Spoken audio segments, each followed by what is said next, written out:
Hello, hello. Welcome once again to the official Quoth Raven, Smart Raven. I'm your host, Lewis Smart Raven, 33 years of professional comics and fiction, fantasy, horror, and role-playing games. Sorry for the late start. We had a little bit of technical difficulties, but we got it resolved. And tonight, along with my regular charming co-host, Chris Fatboy, we have two amazing guests, Kelly Jones and Matt Wagner. Why is it not? There we go. There we go. Hi, guys. Thank you so much for joining us today. You bet. Yeah, my pleasure. We haven't done one of these in a while, during October, which is when we do the campaign for our Dracula books. Yeah, it's been a while. Oh, my God. We do so many of these. Wow. And it's been that long since we've done one.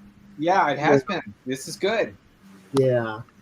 Well, I missed the first one completely because I was on a temporary hiatus from the internet. And then by the time I knew there was a second one, I was like, that was when you were over with David Campini, Kelly. So I was like, oh. Oh, that's when you heard. Okay.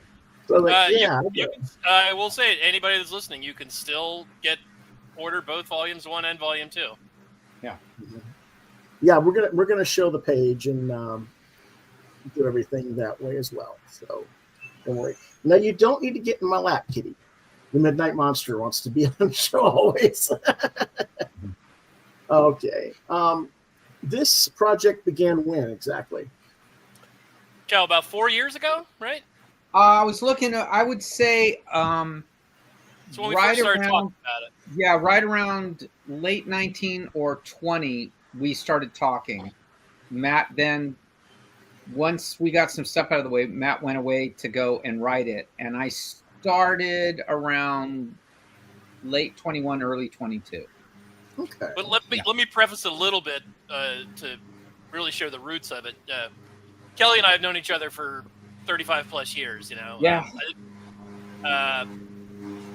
We first met on various publicity tours for the SANDMAN Season of Mist storyline.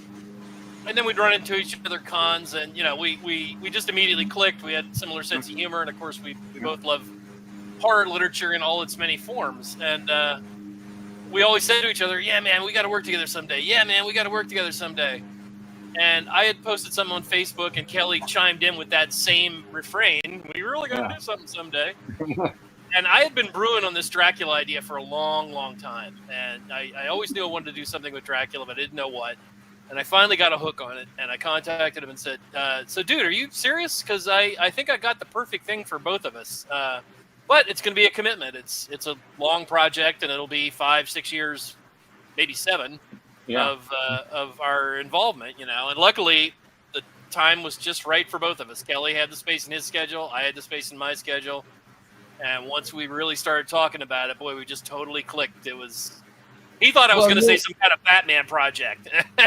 Well, at first I thought it was Batman or one of Matt's characters, Grendel or something. But when he told me the story, that's really what made me make the time. It was like nothing else was interesting at that point. That was in that I still think this is the best thing I've read, and the most interesting thing as far as what you can do with comics for me, career wise. So that was not a problem. I remember when I read the first one, you normally can tell where something's going to go, or the beats or whatever. I've read everything. Seen everything. This I couldn't, and that's a rare trick. That's really rare. Yeah. And not only was it that I couldn't read where it was going, I was thoroughly entertained all the way. And you can't say no to that. I mean, if you're going to work, do work you love, and if you're going to work, do it with people that are geniuses. Yeah, I got to say, this project is just a it's one of those perfect synthesis things, where, Claremont and Byrne on X-Men, there's various other instances where you have a writer and artist, and it is just a perfect synthesis of those two creative strengths and talents, and it's absolutely that with Kelly and I. I mean, we're so in sync. I'm writing it, and I'm deliberately writing it for Kelly, and I'm thinking to myself, oh, this scene, Kelly's gonna fucking kill it. It's gonna be awesome, and it comes back, and it's way better than I imagined, and he just brings it so hard, and he gets every little nuance I'm trying to get across. He adds stuff from his own bag of tricks that I just adore, and we just couldn't be more in sync on this. I've done stuff completely on my own, and that's okay, but nothing is better, and comics is perfect when you collaborate with someone. Mm-hmm. It's just, I think that's really the nature of it. I think I read somewhere where David Lynch was saying that he worked with, I believe it was Mark Frost, and they asked him why, and he said, because there's more energy. It's more exciting. I don't want it to be, I like that I don't know what's going to happen. And then with Matt, I completely trust his judgment. Everything he said has been right. All of the things that he's going to do has been correct, and they're completely different. I've not read, I mean, for a character that's been around since 1897, and you're bringing new stuff to it, but it's in canon. Okay, so that's a perfect segue into explaining to your listeners exactly what the project is. There you go.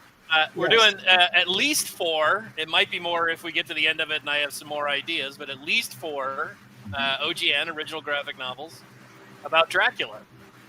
And what's special about this is we are sticking religiously close to the canon of the original novel. And believe me, I know that fucking thing inside and out. And, and yet we are not doing yet another adaptation of the novel. We are not adapting the novel. We are doing everything but the novel. The novel is full of a lot of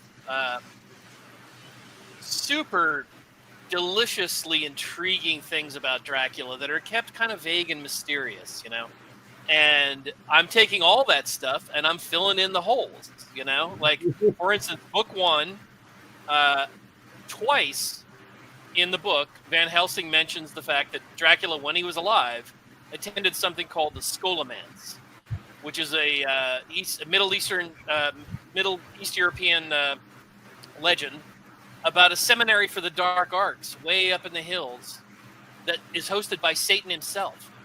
And he takes on 10 scholars at a time, and the tenure is 7 years, and at the end of 7 years, he keeps one of them. And I thought, how's nobody ever done anything with that? That's amazing. That's a deep well. That's a deep well of story ideas and narrative to draw on, Brilliant stuff, yeah. And when you look in the book, he seems so much more powerful than any other vampire we see. Now, granted, we don't see that many other vampires, and they are all the other ones are women. But he can control the weather, and he can command animals, and he can change shape. The other vampires we see are more kind of like the traditional version of vampires, which is that they can turn immaterial. They can turn into kind of mist and go through tiny spaces and such, So my approach is like, well, he learned all that shit at the Scholomance. He's a trained necromancer in addition to being like this super powerful vampire. So that's kind of the approach we're taking. That was book 1, The Impaler. Then book 2, which comes out in just a few weeks. Yeah, just a few weeks. To a month, something like that. Should be. We should get them back, and they should be headed out to our backers. It's called The Brides, because in the book there's this totally enticing scene with the 3 brides of Dracula, although they're never actually called the brides in the book. But his paramours, his concubines, whatever you want to call them, his harem, they show up and they're going to prey on Jonathan Harker, and they are so indelible. Such an indelible scene, and it only lasts for 3 pages. And so I was like, well, we need to tell the story of these women. Yeah. Who are these women? How'd they become his concubines? How did he choose each one of them? What is each one of them backstory, and each one of them had to be different. Each one of them had to be a completely different woman, a completely different reason to attract him and for him to want to possess them, So Right. again, there's in the dark shadows of the original novel, there's a ton of stories to be told, and we're doing those. That's amazing. So, if I may, so I think I don't know if most people know this, but that Vlad Tepes, the man, was in most cases so much worse than Dracula, the character. Yeah. How much of Tepes is in this, and did you draw from as opposed to the fiction? The novel fictional itself, Dracula? Well, we start with that, but of course we move into the fiction quick. You know, Vlad Tepes in reality did not become a vampire. You know, but yeah, he was a horrid person. And in fact, in the first book, there's a 2-page spread that Kelly just draws magnificently of a forest of impaled people. You know, and right in the front is one, and that pole is going right up that poor victim's ass. That's what it was, right? You know. Mm-hmm. In fact, we got a quote from Mike Mignola saying, "Oh, thank God you finally showed impalement anatomically accurate." You know. Yeah. Yeah. It's funny because when Matt first said this to me, he says he wanted to do Dracula, and I went, okay. And then the next thing he says is, but we won't do him like Dracula until the 3rd book. And then I go, how are you going to do that? And then he started to tell me, and it became wonderful. Just if someone can tell you on the phone, it knocks you out. Not you have to read a full developed script or anything like that. But as he's telling me kind of the outline for the first one and the gist of the second one, because he hadn't really written, he just knew what he wanted to be. But the first thing he said is, you know, second one is the brides. And I went, oh. It's like, yes, these are stories that have never been told, but should have been told. And it's not something done in some kind of a pop culture way. Matt goes to the history of it. Matt figures it out. So when you're there, it's even more interesting. It's more brutal, and it's more poignant. And it's something that, like I said, if I generally judge things, if I'm entertained, I that's it. Then I know it's got a good chance. Yeah, and I'm the same way. I write the stuff I want to read. You know. Yeah, I frankly thought what he did was amongst not just the very best books that came out that year, but in the last 25, 30 years. It was that good. And I can't wait to get it tomorrow. I actually ordered book one. I always have loved Matt's work, but it's something like that. You just go, and then it hit me. I go, he has been thinking about this a long time. Yeah. He has been. And I will say, you know, it's coupled with the fact that, again, I have the perfect artist for it. You know, it's just Kelly is the guy to draw this. You know, this is I will say this is Kelly's got a very illustrative career, and I think this is the story he was born to draw. This is the one I agree, and you want. And now, you know, we've been doing this for so long, Matt. You want those things to come towards the end, not at the beginning.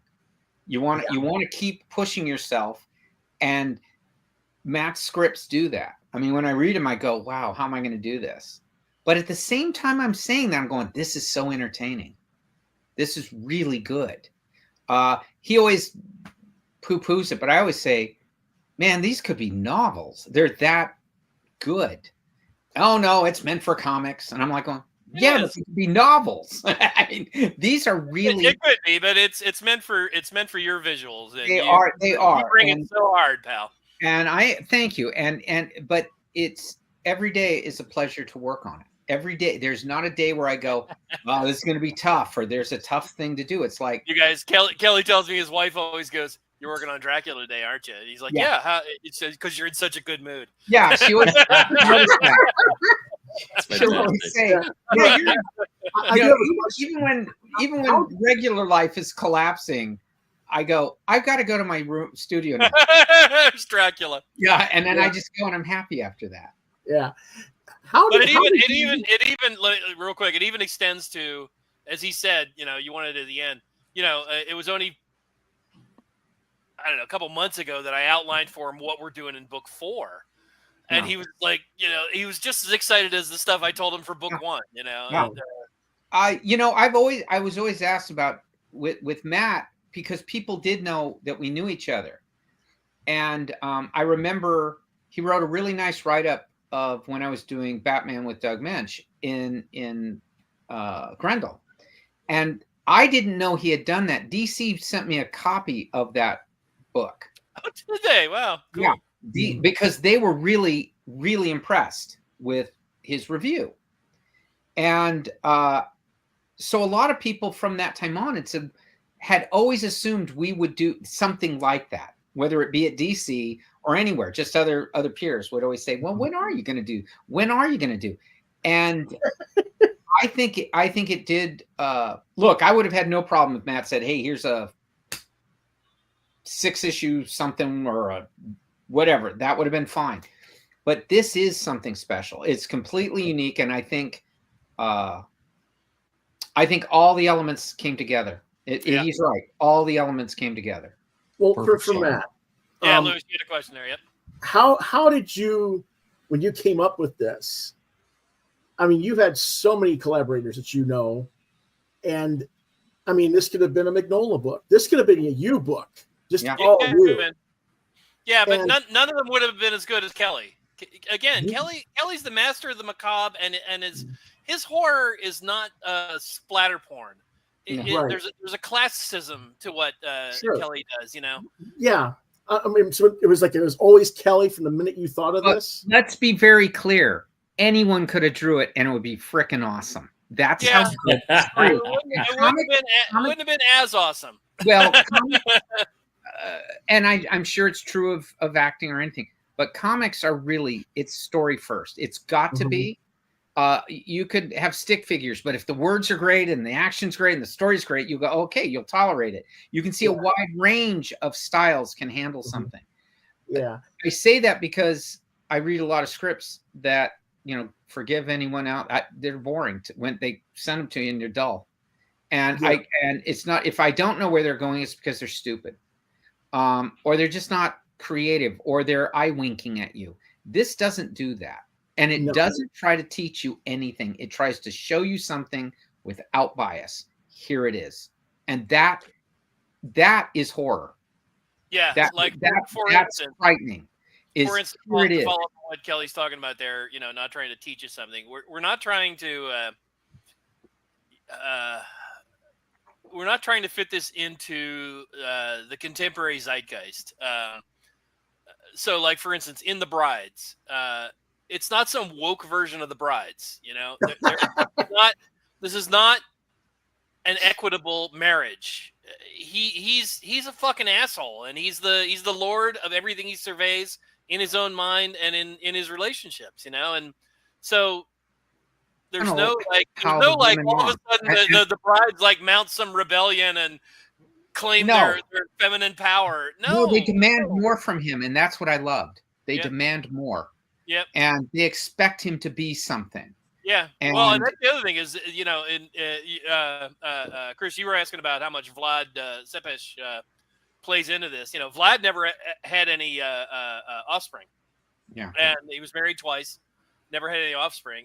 So these women, these vampire women, are the first things he's ever created. Yeah. And so he finds himself. And this is a guy that's impaled tens of thousands of people. Yes, he sure has. ordered the brutal executions of just literally leagues and leagues of people. And he feels some commitment to them that he didn't quite expect. He feels like he has to maintain them. He has to supply for them. He has to provide for them in a way that he never imagined when he and like I said, I would let my wife read these, and she adored The Brides. She thought that was absolutely compelling, and she always especially because Kelly visually based. Well, I based on her and two of her friends. But it was when I would read the characters, Matt was creating them out of whole cloth, brand new. because they're not really described. They're just these There are women. no descriptions in the book. No descriptions. So when Matt would do it, I go, I know the first one. I remember I went when he does the first part. I go, I know that girl. I know her. And so I called her and said, or asked her if she would like to just kind of be. I had to tell him. You mind being one of the brides of Dracula? I said, now I said, you do horrible things happen to you, and you do horrible things. And all three of them jumped at it. All three. In fact, I said, okay, here, I'll read you some passages. And they went, yeah, that's fine. And I go, okay. I will not be held accountable. And they all loved it. They all loved it. And they were actually, it's kind of good because they were sounding boards. And when they would read it, they went, yeah, that's exactly how. Yeah, and if you can pass that kind of smell test, you're on the right track. Yeah, they all adored it. And didn't mind that they had horrible things happen to them and then in turn did horrible things. And they all kind of said the same thing. What was unique or interesting to me is they all said separately, that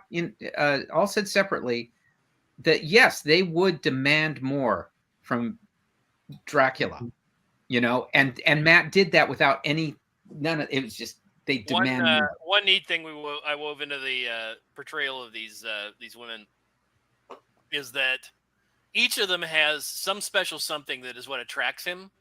Yeah. And once he turns them into vampires, they kind of lose that. Yeah. So Right. so they lost the thing that he wanted out of them, which of course is the side result of his horrible contagious curse. You don't get to have your cake and eat it too. See, that's what I'm talking about. When someone gives you something like that, that's so much to work with, and then you multiply what he just said about 200 times, because he'll do that on every sequence. There's so much. It's very difficult to talk about these because there's so much in them that when people, they're dense. The books are dense. Yeah, they are. But they move. They have such pacing. And I find that frankly, a lot of books will take one idea and just beat it to death all the way along. And just when you get an idea from Matt, he finishes it and goes on to the next, but he takes what that was and adds it to the next. And it's a neat trick. And I don't really, I've not worked with anyone who's done that. Not like this, and not on an epic scale. Each book's individual, but each one builds on the other. So if you just read 2, you're fine. But if you read 1 and then 2, you go, whoa. Yeah, one of the other challenges was the fact that even though Dracula, I maintain is probably, kind of, I'd say he's even more than Sherlock Holmes. Dracula and Sherlock Holmes, the 2 most famous literary characters of all times. Yeah. And I would say Dracula even more so. But everybody brings these preconceptions, and not a lot of people have read the original novel. So I have to play to the people that have not read the original novel, and I have to make it interesting to them, understandable to them.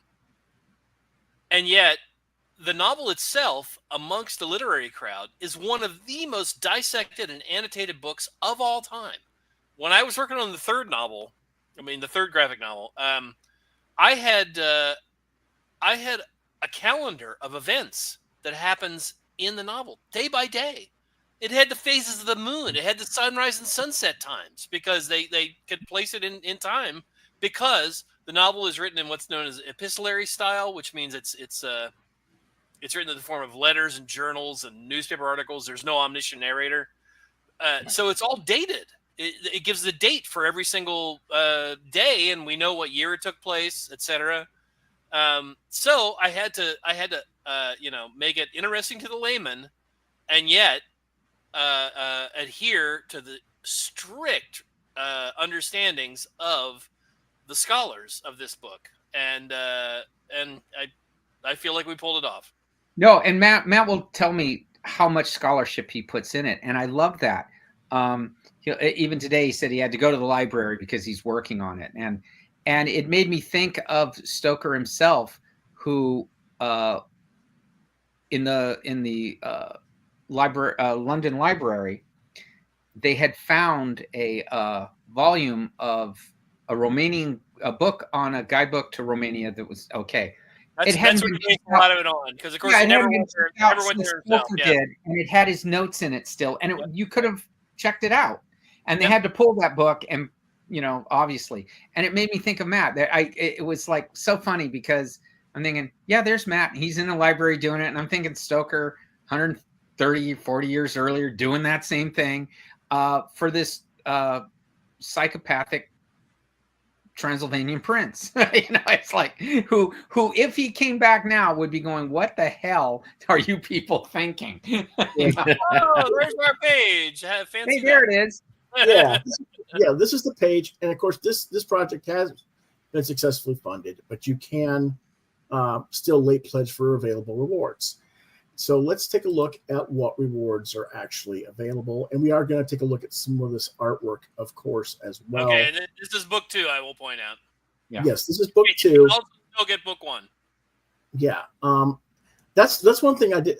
Well, you can get the digital versions of these. No, you can order the hardcover print versions. You can. Yes. They got a few left. Yes. Okay. If you go to if you do a search for Backer Kit, they run a lot of these. They facilitate a lot of these campaigns. Backer Kit, Matt Wagner, Kelly Jones, Dracula. You'll find it, and you can still order book 1. You can still order book 2. We have a lot of cool. You're scanning down there. We have a lot of cool merch, T-shirts, a hat, prints, folios, all very kind of based on the sort of. One thing Kelly and I really wanted to strike with this is the sort of vibe that we got from the horror comics that we loved in the 70s, heavy metal, creepy, eerie, all that kind of thing. Mm-hmm. And at the time, you could buy these art portfolios with plates of the from various illustrators. So we have that, we have prints, we have merch. We're trying to cover all our bases and keep it very art oriented, Yeah. Well, see, I went here and it said that you were out of book 1. No, we still have book 1. Yeah, but that's okay. Lewis, after we're done here, I will send you the link to the Backer Kit page, and you can post that. You can post that in the comments under your under this broadcast here. Yeah, I'll do that. But because it said this, I went to Amazon and bought the soft cover for Dark Horse. Yeah. Yep. Yeah. So let me clear that scene up a little bit. The online version here, Kickstarter, is the only place to get the hardcover editions. Dark Horse Comics then releases a softcover edition through comic book stores and Amazon and the regular retail markets. So, okay, that's fine. Yeah, I was like, well, shoot, I can't get these, so I was just getting the number there because I had to get the number 1. I just figured I was too late. Yep. But that's cool. So you can go ahead and go to the Backer Kit, and we'll go ahead and do the link there after the show. Of course, there is the limited edition. We also have a limited edition. Each limited edition is 666 devilish copies. Signed and numbered by both Kelly and I with a very beautiful original art tip-in sheet. Awesome. Yeah, this is just amazing stuff. So yeah, this is fantastic. And then, of course, there's a remarked edition. Yeah, so scan back up there just a little bit, Lewis. So if you can see the come back down a little bit. Nope. Oh. Down. No. Yep. Keep going. The remarked. Right there. Yeah, we're going for that. So that is the tip-in sheet, and then these are all gone, unfortunately. But we offered Kelly to do a remark, and look, what most remarks look like. That's Kelly's version. Of course. Well, no, you think of like what you'd like to receive yourself. I know for me. Yeah. So I just do, and that's how I do it. Every step of this, that's our aesthetic. Kelly and I want to give you what we want to receive. Yeah. Well, I just think it's fantastic that a couple of nobody slugs like you guys can get a book like this funded. Yep, just nobody. No, but anyway, Yeah, I got to say the response has been tremendous, and we are so thrilled, and thankful to our various backers and readers. I mean, because ultimately, I mean, it started as just something I wanted to do purely for myself. All the rest was a shock to me too. I mean, I couldn't have been happier, and it just meant more people were going to see it. And like I said, I think it was the best. If you look here on the right, you can see you can order Volume 2 with the art portfolio from Volume 1. These are 11. It comes in a beautifully illustrated folder with 7 plates of black and white art from the first book. Beautiful, beautiful, beautiful. Very nice. and we got you gentlemen on. We were not able to get the colorist, Jose Villarubia, right? Yep. Villarubia, he couldn't make it. No, we didn't have, I didn't have a way to contact him. I don't know, but Chris, did you try? Oh, you should have just asked me. I could have hooked you up. He might have come on, but oh well. Yeah, whatever. but that's okay. That's okay. But okay, this is all right. Perfect segue to talk about Jose and the color approach. So, well, actually, let me show his artwork from Kelly. Yep. Let's see some. Because I've got it set up a different screen here. Of course, this is the cover that was done. That's book 2, The Brides, and there's a cover for book 1 for the Impaler. Yep, and then this is Matt's cover with his. Yeah, I do a variant cover with each volume. Yeah, I actually when I saw this, I was like, "This if it was done like this would be cool too." That's exactly what I was asking. Yeah, I thought so too. Yeah, I was like, "Yeah, I could see it." That one I will point out is colored by my son, who's a tremendous colorist in and of his own right, Brennan Wagner. Yep. Oh, fantastic! And then this is all 3 of the covers for book 2. Of course, it said Kelly Jones and Rob Lee. Did Rob Lee do the color and not?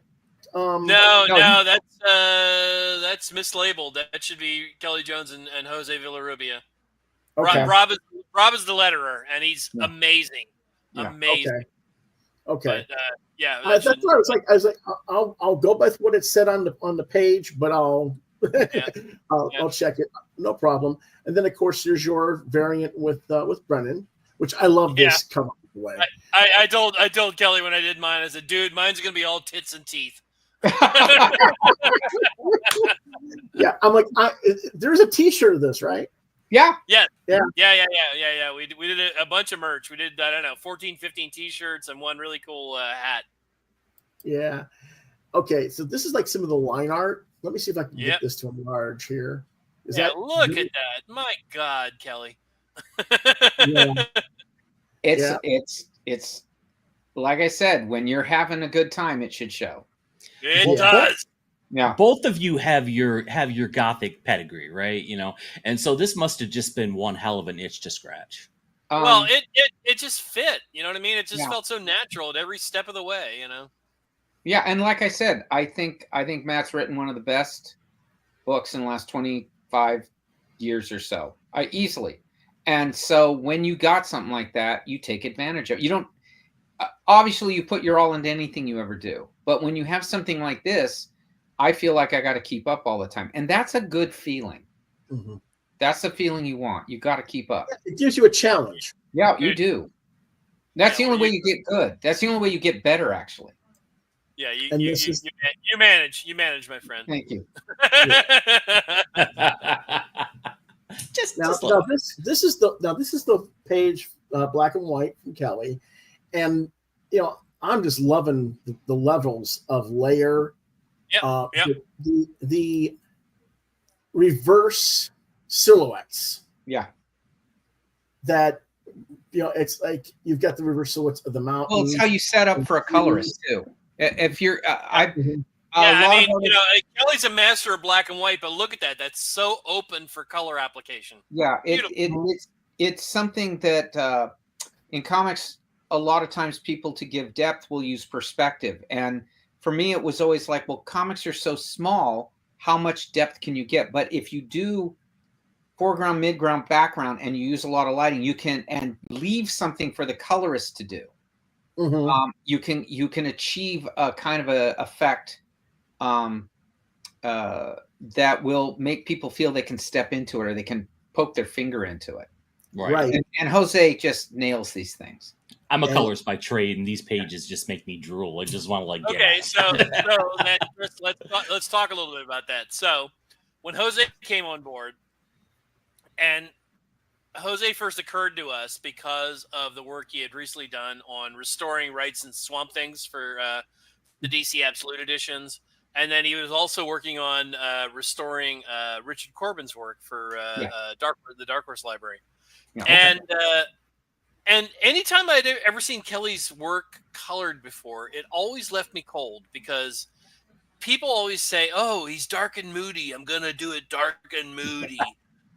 And I was like, no, he already did that. You don't know. You're muddying up the art. You're doubling up. It needs to be bright and vibrant so that we can see all that gorgeous line work that he's applied, And so when Jose came on, I said to him, "Look, dude, here's 2 films I'm going to point you to as inspiration. Dario Argento's Suspiria and Mario Bava's Black Sabbath. Not Black Sunday, which is black and white, but Black Sabbath. Both of those are lit up like pinball machines, color style wise. 2 Italian masters. And he got it. And I don't know if you'll notice, he has filled in all the gutters with an off-white color.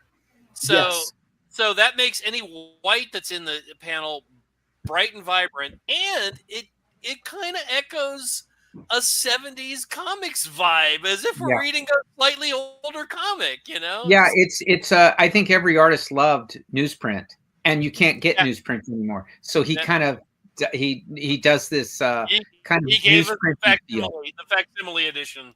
Yeah. It's just amazing. And I find that a lot of colorists when they work with you, Kelly, or are assigned to you, they take a very minimalistic approach. Right. Well, I think a lot of times I don't outline and leave stuff to be done.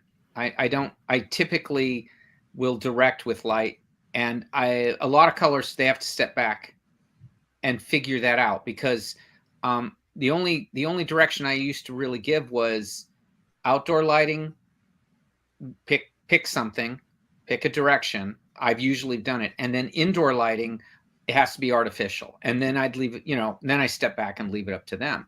But that was something I'd learned a long time ago from Les Dorscheid, who was a great colorist for Steve Rude and whatnot. And that was something I really liked what he had done early on. And he's since long retired. And but that was something I'd said, wow, this cool trick you're doing. I couldn't put it in words, and I didn't even really notice it until he pointed it out. And I think Jose has captured that in spades, and then just cranked it up. And then this is page 2. Yep, page 2 of book 2. Yep. And again, just these wonderful levels of depth because of the reverse silhouettes. Well, that's very cinema, You've got to. In fact, you got to have a little. Kelly's got that in spades. Yeah. You have to. Sometimes there's the guts of covering something you've drawn with these big. It's like I bite my lip and go. There's no going back once I start this. You can't fix it. So. But it works. I think it does work. To infinity and beyond. Yes. And then you've got these wonderful hatch lines in the back of the third panel that are L. Williamson-ish. Yeah, it holds the figures. Yeah. And it gives, if you had to have that all filled in with color, it would just they'd lose the background. It would, and it is, again, I want to get across a certain amount of atmosphere, and I want to get across a certain amount of acting with the characters, and I don't want it lost in like you were saying, an overactive palette that would miss that. So you just let me. you set it up so the colorist can highlight it and not have to do it for me. Right. Kelly was talking about the acting there. Let me point out, this is obviously a scene in the woods at night, two lovers meeting in a clandestine sort of situation. And nope, scan back up. So look at there in that last panel how she's stroking the head of his sword. Yeah.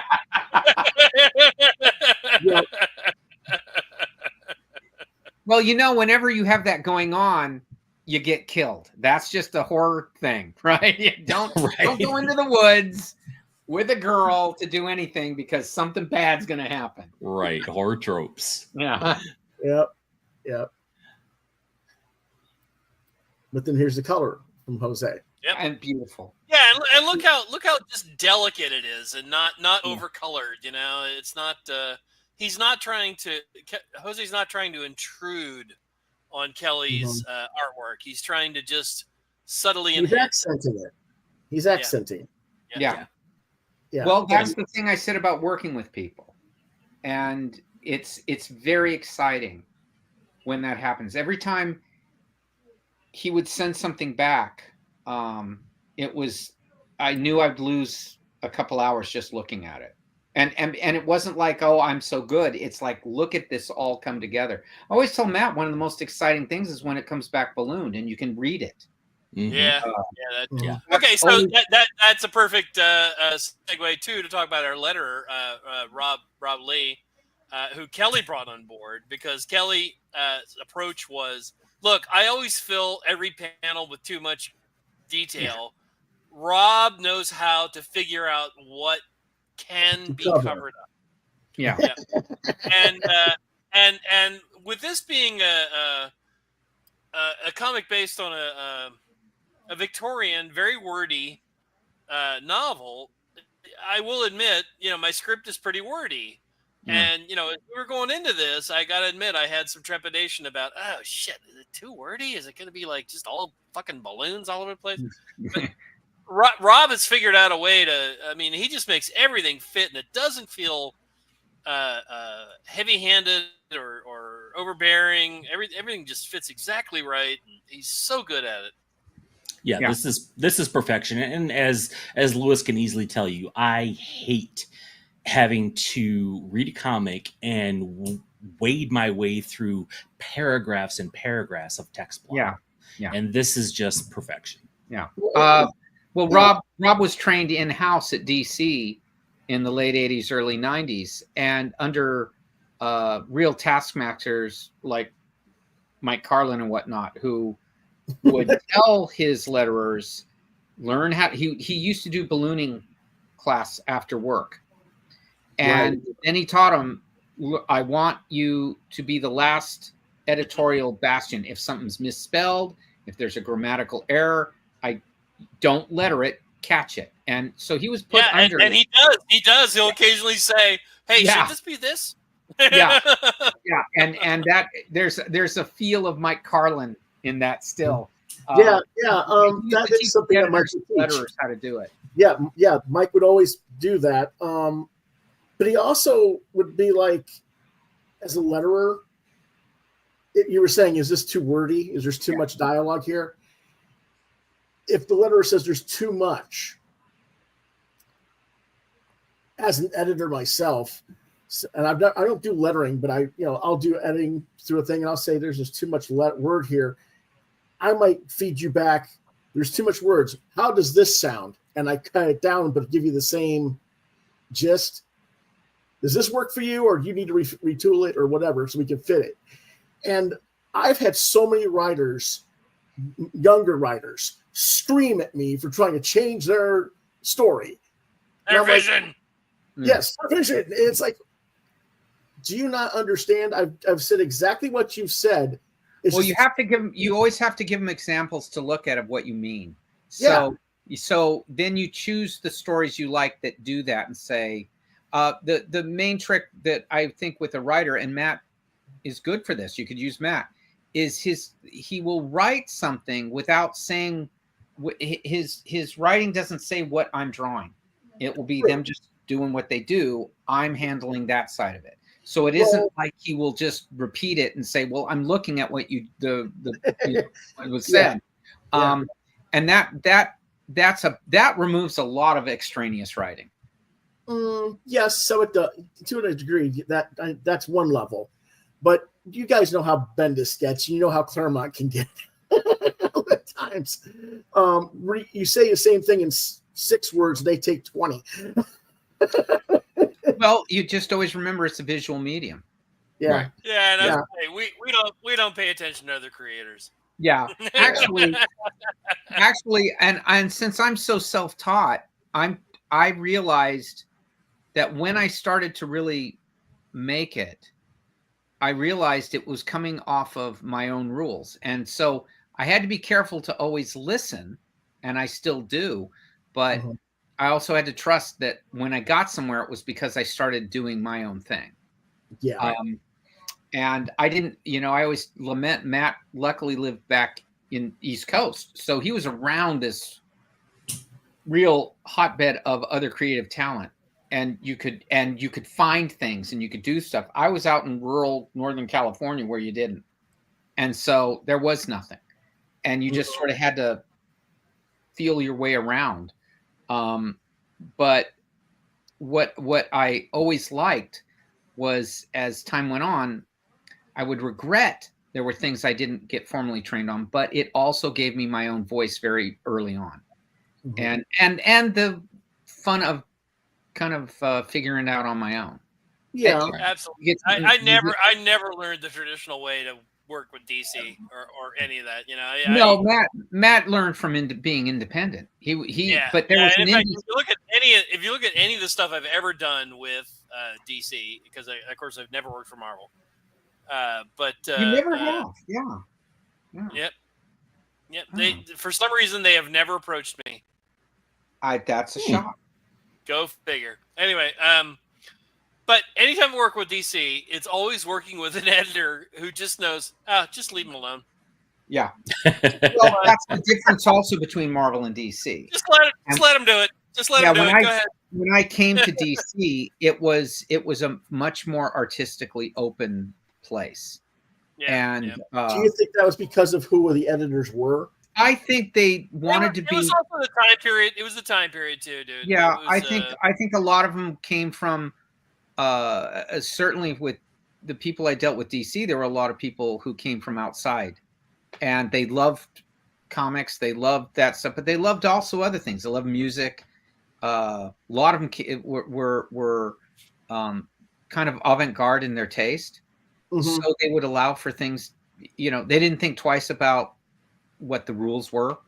I guess their gut reaction, if it's cool, it's cool.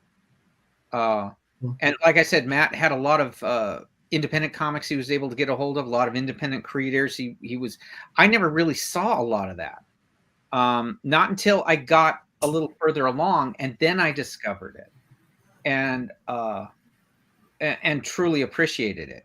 So, well, who do you think are the people that really influenced you early on, Kelly? They were film directors. Okay. Yeah, most of my because that's what I was. That shows his framing is so cinematic. So cinematic. Yeah, everything was film directors, and I took film courses as a way to learn how to draw, because the art courses were dull, and they looked so down on this. And if you took a film course, they would just take I remember taking one, and they were doing William Friedkin's Sorcerer, and I'd never seen it, and I'm first year of college, and it knocked me out. I mean, it was just so cool, and that really affect those kind of movies.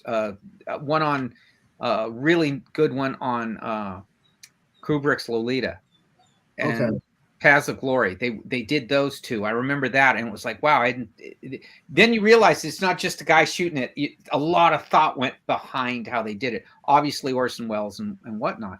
So that's where a lot of my sensibilities came from, because I was trying to figure it out, and there was nowhere to go.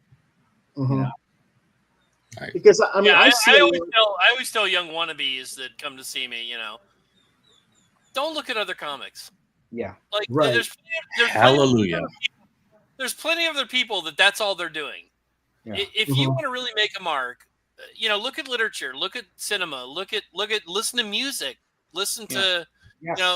search outside of what your medium is for an inspiration. Yeah. Right. Or even if you're going to do comics, if you're going to do comics, do something study stuff that nobody else is studying. Well, don't be afraid. Don't be afraid too of the comment on your work that can go either way. Right.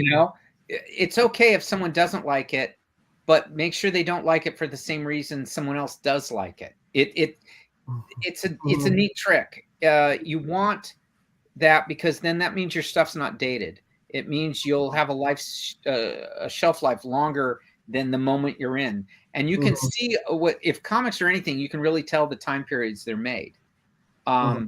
So again, if you're an artist, you get a story that's really good, take it. Doesn't matter who's publishing or whatever, you take it.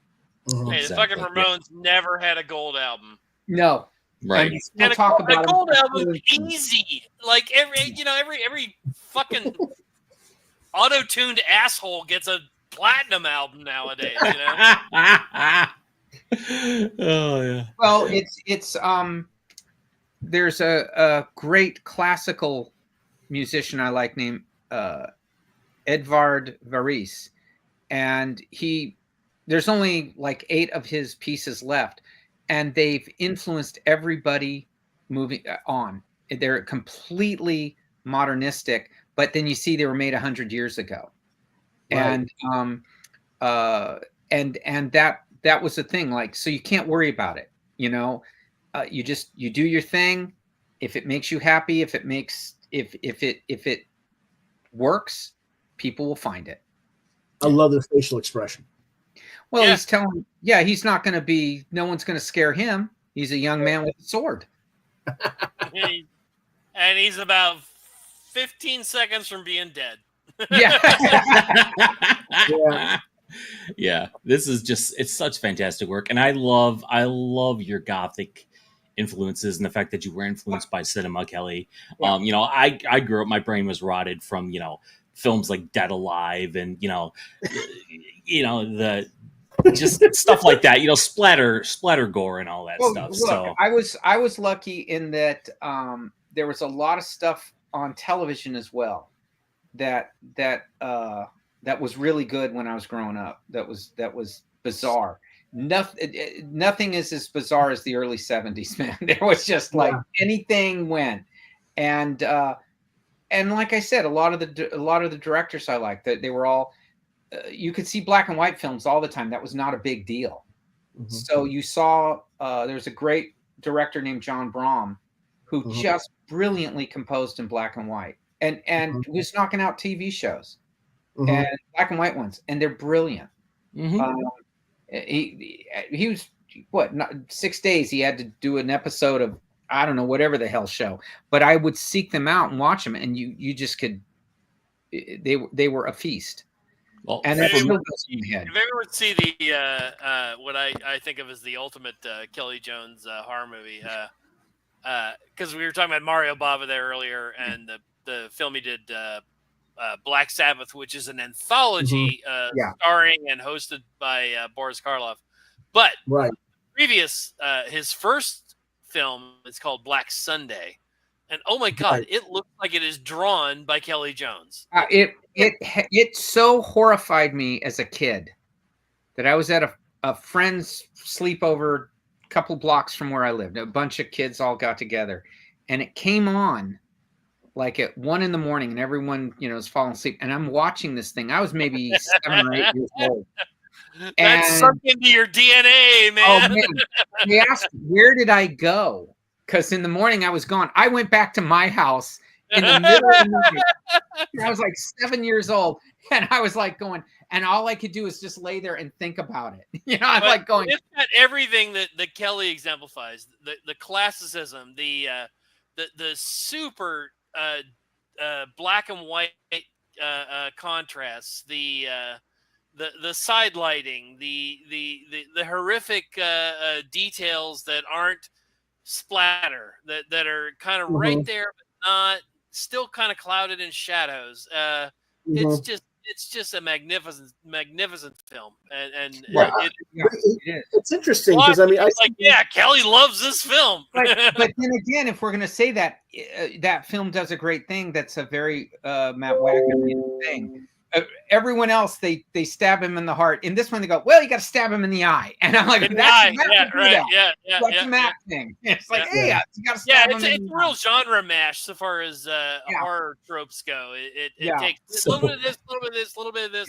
Yeah. Are you a Lucio Fulci fan then, Matt? Oh, because I always liked that period. There's Antonio Margaretti. There's all these guys of that time, and they all have this thing where they had very clear visions, not a lot of money. They had to make money, so they got in what they wanted, and then they got in what they knew the producer wanted to show the kids. Yeah. He went.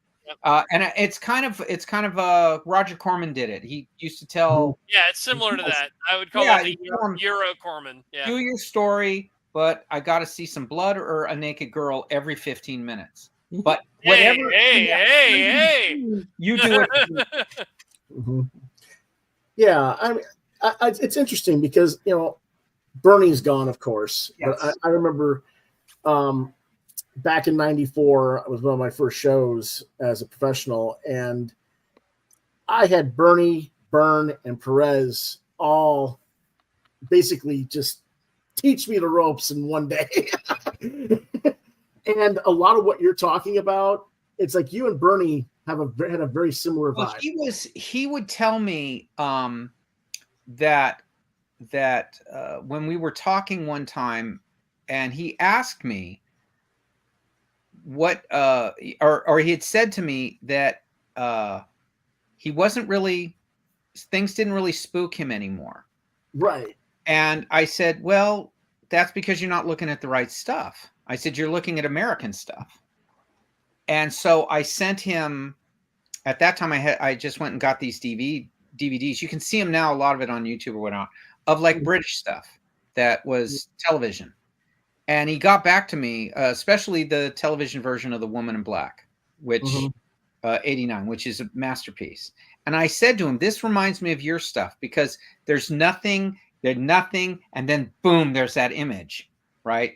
I think his Cool Arrow's that, where it's just this great storytelling, and then a big dead guy at the end, and it works.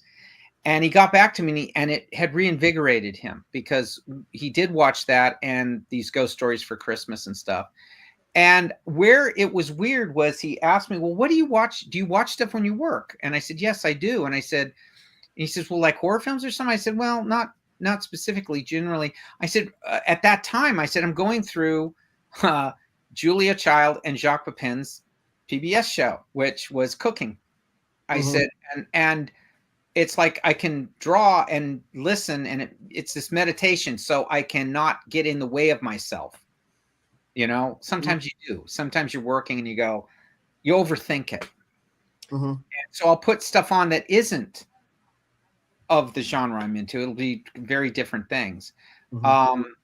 So music. A lot of times it is music, but I'll also have the TV on with the sound down.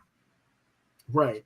Okay. So I'm trying to distract the upper brain from the lower brain. I don't like to get artsy fartsy, but it works. It does work. No, I know exactly what you mean. I'm the same way. It's distracting.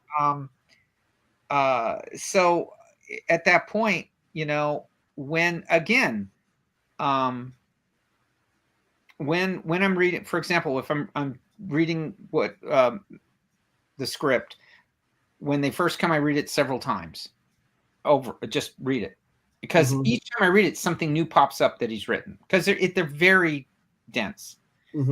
Good dense, not bad dense.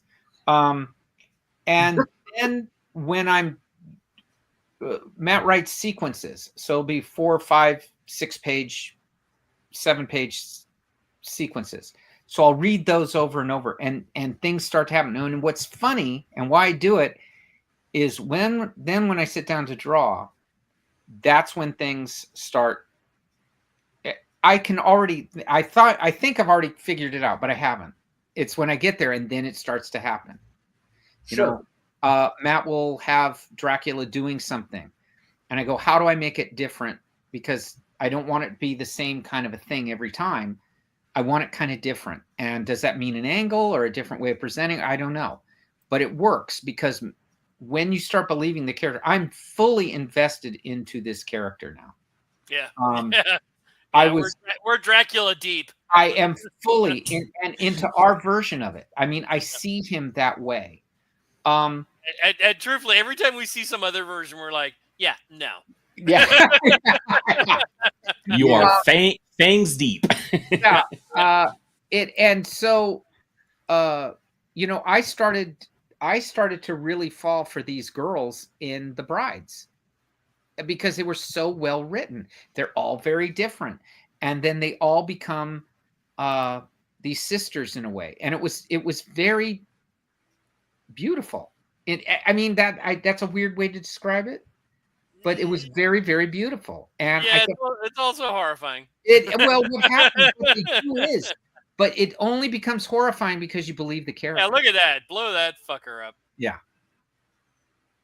Well, he's enjoying himself. Isn't he? Yeah.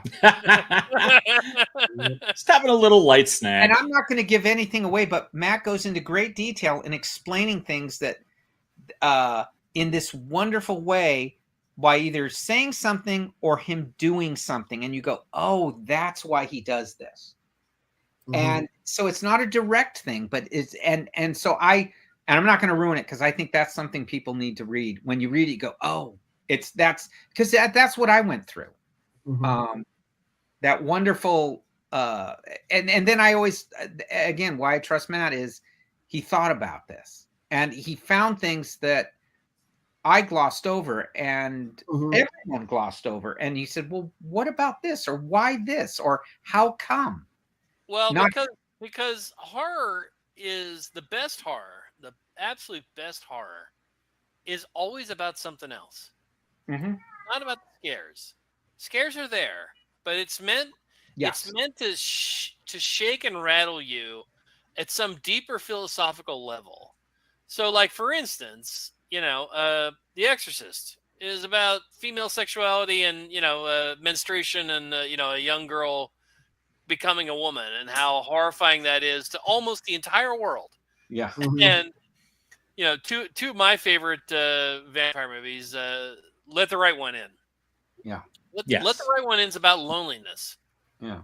About the loneliness of being either a bullied 12-year-old boy or a 200-year-old isolated vampire, We just rewatched, my son and I saw it in the theater, but we just rewatched it with my wife over the last couple nights, Sinners. Yeah. Just an amazing film. And, of course, it's about racism, Yeah. So it's right. Not really about the scares. The scares are there, and they're all cool and all that shit. But it leaves you with this resonant uneasiness that is based upon a societal or a humanistic failing that we're not anywhere close to really conquering yet. Right. And I love that. Yeah, I love that. Yeah. That's the great horror is like that. Hereditary is all about dark family secrets that Get Out's about racism. Right. Again, we could just keep going down the line. Rosemary's Baby, fear of pregnancy. The amazing and bizarre changes that a woman's body goes through when she goes through. Stephen King had written The Shining because when his wife was pregnant, he went through this anxiety of, what if I hurt my child? Yeah.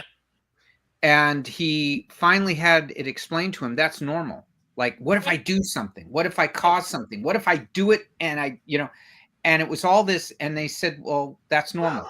Everyone kind of goes through their anxiety of a child coming if you've not. And that made The Shining happen. Yeah, in fact, I'll tell a little tale here. When my son was young, when your kids are really young, there's a unless you're super super new agey. There's a tendency, you know, when they're young, you give them a little swat, like, hey, don't do that. Yeah. Hey, don't do right. that. You know, just swat on the butt, right? Yeah. And at one point, he turned to me again, stop hitting me. And I thought, well, that's the end of that. Like, Yeah. oh, you know, nope, can't do that anymore. You know, mine used to come to me. Some idiots don't get past that. You know what No, I mean? my kids used to come to me saying, "Can you just do that?" Because they were more upset because my wife would say, "Now we're going to talk about this," and they didn't want to go through that. So they said, "Can we just have the SWAT and get it over with?" And I said, That's "No, funny. you're going to go through it because I go through it." Right. My mom stopped hitting me because she said I hurt her hand. That's what stopped. You rock hard ass. Yeah. Yeah. That's funny. But no, Matt's right. It all comes from a place of where we all kind of relate to it. Description. It comes from description and exploration. You know. What do you think of Carpenter's take on that? There's only two kinds of horror in the world. There's the other. Something out there is coming in to hurt our tribe, our family, whatever. And then there's the internal. Something is happening to me. Yeah, that's one way to look at it. But that's a pretty good one. Yeah. Mm-hmm. And he has certainly exemplified that in his films. Yeah. Or the weirdness of Cronenberg and your body's doing something that you have nothing to do with. Yeah, or King's description in Dance Macabre, which is that there are three archetypes, which is Frankenstein, Dracula, and the Wolfman. Yeah. With the ghost being a subset, but it's basically the contagion that consumes. That's the vampire, the internal beast. That's the werewolf, or the thing with no name that destroys. That's Frankenstein. So where does the mummy fit in that? Well, the mummy's kind of both the thing and the ghost. You know. Yeah, I mean, there's Richard Matheson's great thing that you bring it to your street in current day times. Yep. You know, whatever it is, it's on your street, and it's right there, and it's in your neighborhood, and that works as well. This is so reminiscent of the. I can't remember who did the Batman cover. Oh, what it is typical 70s trope stuff. You see it from a lot of artists. Matt wanted a landscape, and he wanted Dracula looking at it. You know, he's looking at the village from his castle, and there was all these things. He put it in his head. Yeah, and I just said, you know what? What works is, you can see it all through. I'll do him and that, and it's a collage in a way. Yes. But that's what I used to love about 70s comics. You saw a lot of guys do these cool things and take these chances.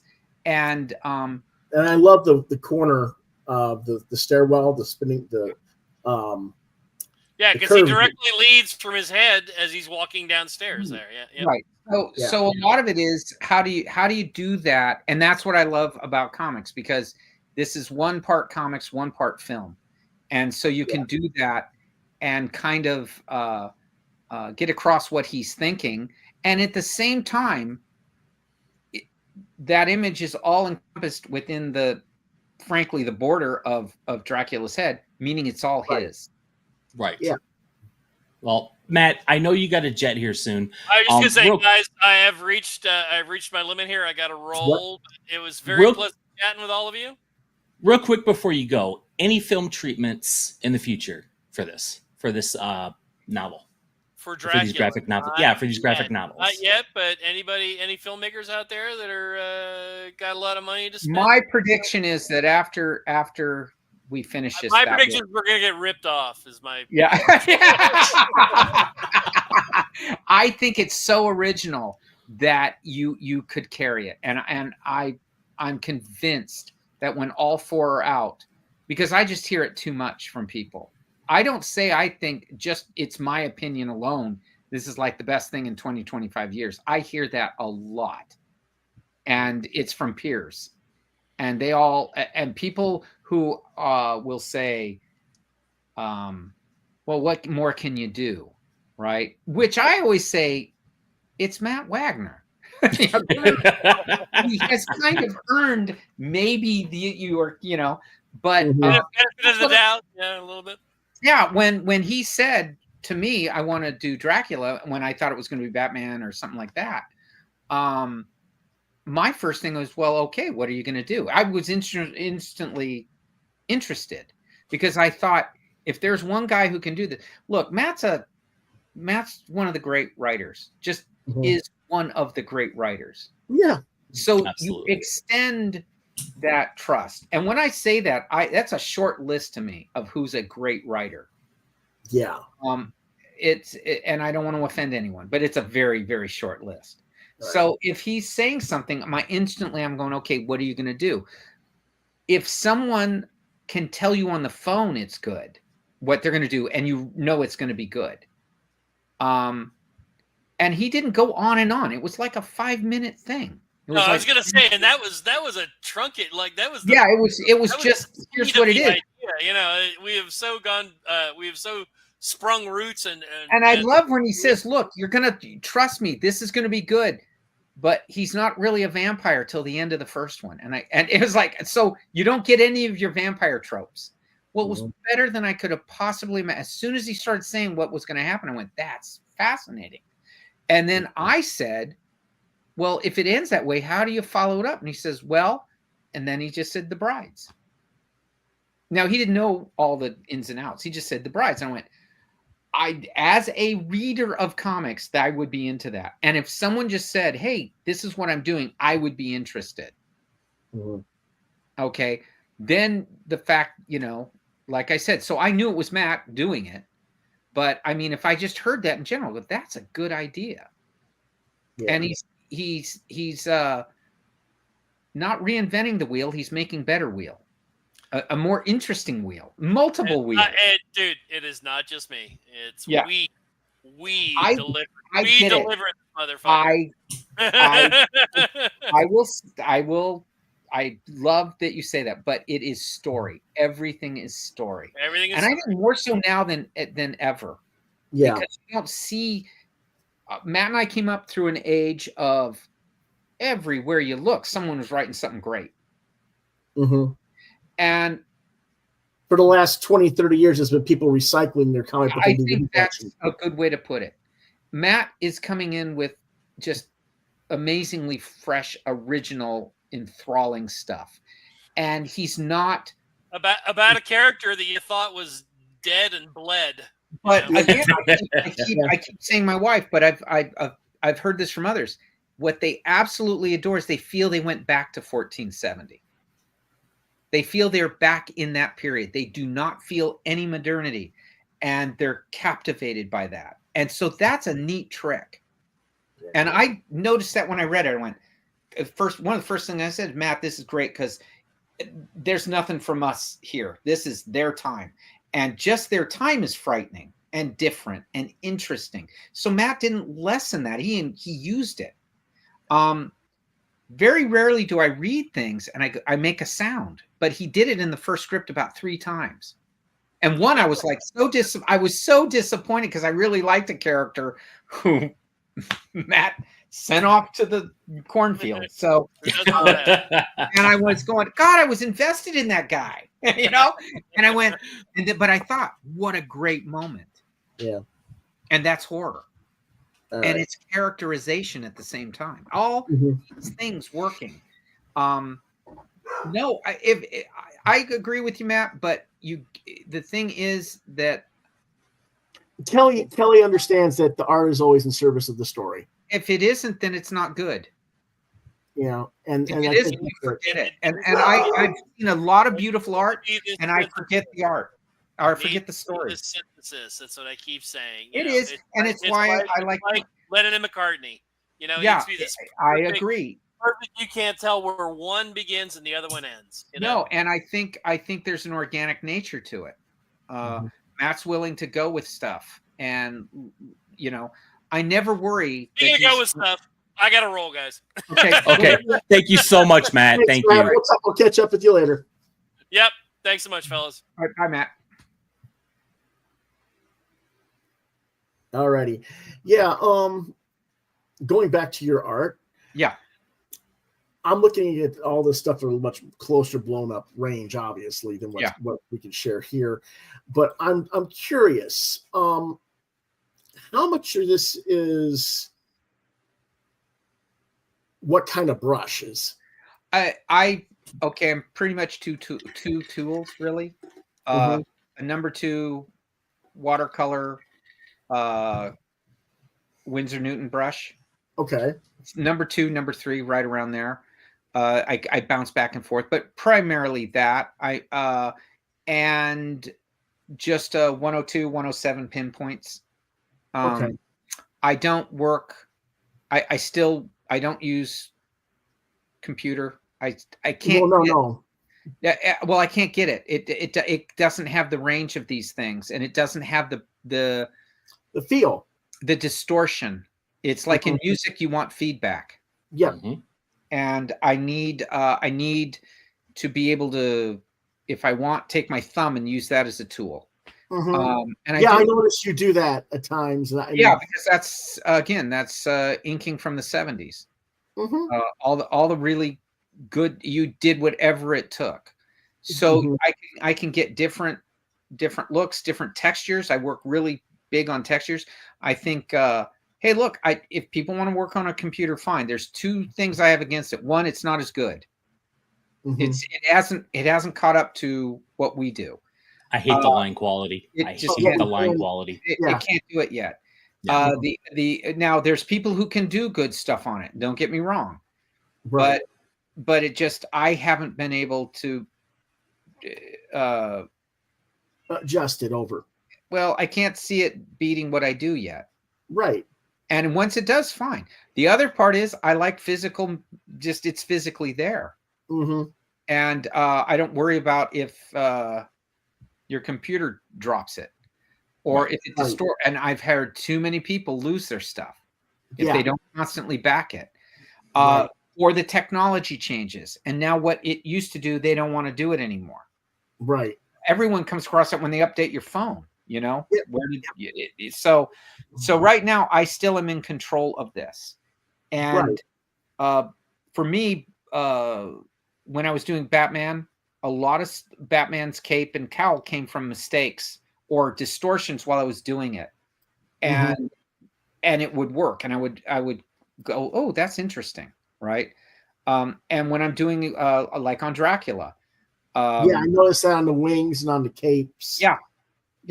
So you can still be in physical control of things. Now, and also, I'll be honest with you, it doesn't speed up the process. I know people take just as long on that as they do if they're doing it on paper. If not longer. So I haven't seen that.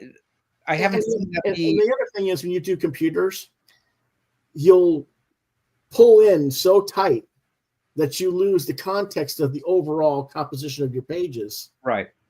And they'll lose elements of depth and perception. I will walk away from something and go rest my eyes and come back, and then you can see if it works or not.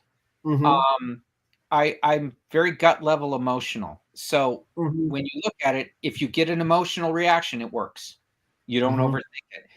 If it's harder to change and harder to correct, you're less likely to lose something. If it's really easy to get rid of, you'll never stop fidgeting with it. And then you lose your confidence. Your confidence has to be there all the time. You have to walk in there saying, I'm in control of this. And if it's not working, chuck it and you start again. But not just keep reworking something that's not working. And what happens too is it homogenizes things. Everyone's kind of doing the same thing. So it all kind of, a lot of, if it worked towards deadline, at making deadlines more possible to achieve every month, you have more guys doing 12-issue runs and you don't see it. Right. Okay. I know that when you have to do when I did Batman for 3 years, I was told you cannot be late. Right. You can't be late. No late is allowed. Right, and you had Denny O'Neil. Well, they were brutal. So, but the good thing was that it taught you how to think. Mm-hmm. So when you sat down, you picked your spots to spend your time, and you picked your spots to get it done. Yep. The get it done panels you had to make look like the ones that you really put all your thought into. Right. Okay. And that way, and the trick was to have no one really notice that. Mm-hmm. That created style because you couldn't go back and fix it, change it, tweak it. When it's done, it's done. Mm-hmm. And I think now, I mean, a lot of people working on computer will swear by it, but until it shows me that it really can do this, Mm-hmm. it's right now. It's just they're using different tools, but it's Right. not. It's not. And I think it makes you a step back from something. I think you have to touch it. I think you have to feel it. Yeah. That's not being romantic about it. I mean, I do that. I'll go, well, what if that work? You know, you have to get in there. I agree with you completely. I am 100% or 90% traditional. Well, anything that makes anything that makes this less eccentric makes it less a comic book. Mm-hmm. If the comic book movies aren't doing as well as they did these last several years, which they haven't, it's not. If it's for no other reason, they're not as eccentric as that first several years, Mm-hmm. Right. which were doing Starlin, doing Kirby, doing these guys with their bizarre imaginations, and how do we get that translated?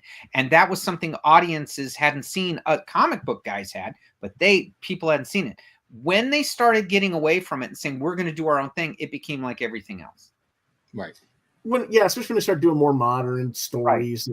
Right. It's why I like the filmmaker Robert Eggers. He can do Nosferatu, and you go, "Wow, I haven't seen that."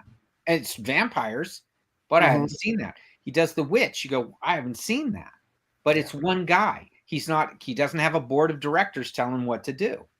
Right. And now that he has success, they'll stay out of it. Mm-hmm. So you want to do that with comics. You want people. You're far less replaceable if you're eccentric and your own guy. Mm-hmm. Once you're gone, then it's going to be like, well, now this isn't as good as the last guy. Right. You want to be that guy that can't be really replaced. It's what I was saying earlier. Never be afraid if someone says this isn't good because you did this, because the next guy will say this is really great because you did this, and it's the same this. Yeah. Everybody's got different opinions on that. Well, you're always going to have that. That's the world. Some people like pizza. I don't understand them, but they don't like pizza.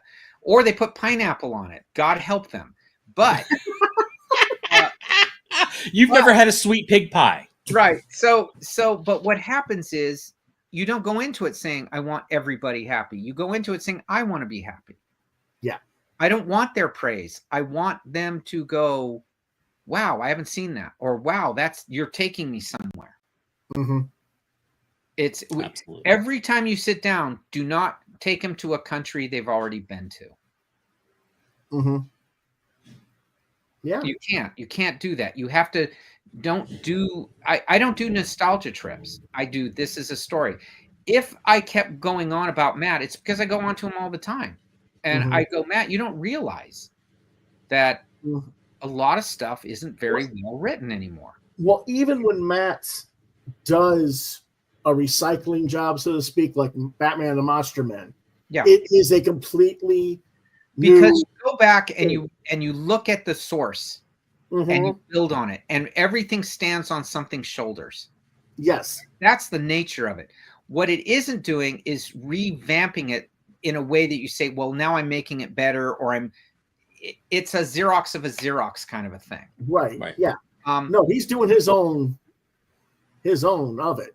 Well, he wasn't doing our contemporary world in it. He's doing comic book world, which is far more interesting. So if you go back and read that Batman and the Monster Men, could it come out now?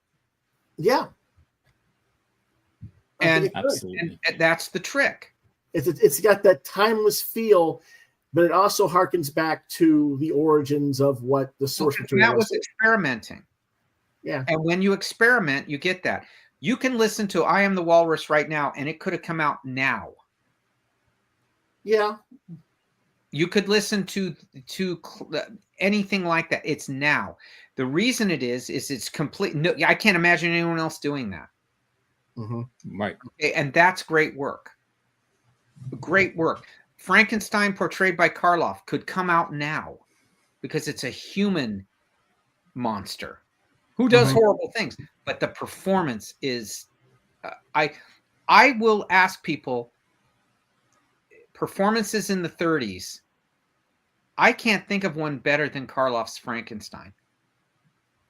There are great performances. There are great actors, but nothing gets to you like especially in The Bride of Frankenstein. I mean, just forget genre.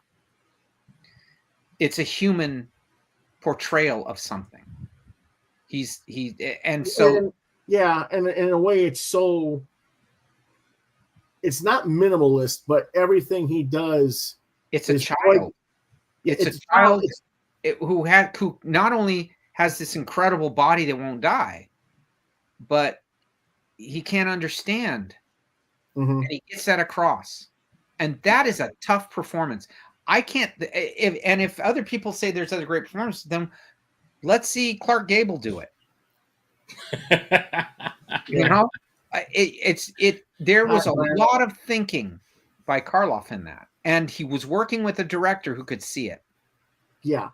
Okay. So you can watch that film, and it's damn near 100 years, and it's still great. So, so you take that when you're doing your own stuff, you're thinking, how do I achieve? How is the possibility of achieving something like that? The only way to do it is to be yourself, 100% yourself, not what someone else wants. Not what you think an audience wants. An audience doesn't even know what it wants, which is great. I don't know what I want until I see it. Right. So, and then I go, wow, I really like that. I mean, I always tell people nothing that's come out, for example, in the streaming services, nothing has come out in streaming in this new, you can show everything, do everything streaming that is anywhere near as avant-garde, interesting, and thought-provoking and fascinating as Twin Peaks. And that was on ABC. Very true. Although I am tell you everything. They could only allude to things, but you didn't know what was going to happen. But that's the thing. The alluding to opens your mind to the possibility. And then it did a neat trick too. It respected its audience's intelligence. Yeah. Yep. Whereas now it's like everything is shock and awe. I don't want it explained. When I work with Matt, I am not trying to explain anything. I put in a lot of stuff, and if people catch it, they catch it. If they don't, they don't. Yeah. And Matt will say later to me, I'll turn in some stuff. He'll go through it. We go blah, blah, and then he'll call me later and says, God, I just noticed this thing you did. These things you're doing. And I absolutely. I look at this. It's not important to the telling of the story, but later on when you do it, you get an extra something, and that extra layer, and it adds more atmosphere. That's the absolute sheer joy of doing this. Yeah. The other thing I notice about you is that you always talk about directors and stuff. Yeah. I think you have this. I do this myself, but you really show it to me where a lot of artists don't. You seem to be able to pick elements of your peers and incorporate it into yourself. Yeah. Well, that's what everything is. You taking stuff in, whatever, filter it. And then you make it your own thing. Right. Because you can see the Frank Miller in this. Yeah, absolutely.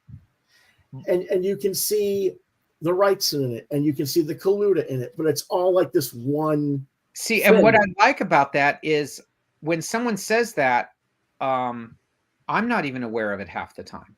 I'm just trying to make something like when you read the script, you go, okay, how do I make this? How do I make this work? How do I make this interesting? Yeah. How do I make myself go, oh, that's good? Like I said earlier, I tell artists all the time, I don't care if you know perspective. I care if you know your foreground, midground, background. Because Right. when you're dealing with a small page, when it's printed, you don't want to just look at boxes. And I know a lot of people put stock in it, and I can name a bunch of guys artists who would strangle me for saying that, but I don't care. You can eyeball it and fake it. There's the link to the actual page Right. for the Kickstarter, and again, you can get all the stuff. While the Kickstarter is completed, you can order a bunch of stuff. And Matt's supposed to send me a link to a Kickstarter, the Packer Kit service. Well, they had what they did that was smart is they withheld some.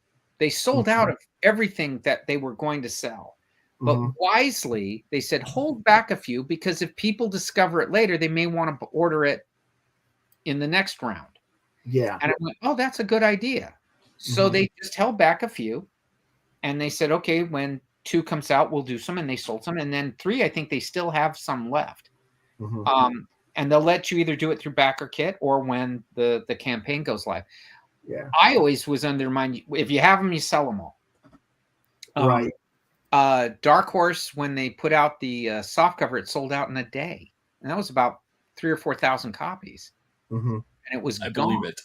But I will say the reason I think that is Matt writes a sincere story, and I drew it that way. So it comes off as unlike anything else. But for people who have a knowledge and history and love of comics, yeah, it's 70s heavy metal, or it's that. It's that period that was all being done like that. Right. And now he looks like Gandalf. Well, Matt's not worried about you liking Dracula. No. He's not an anti-hero.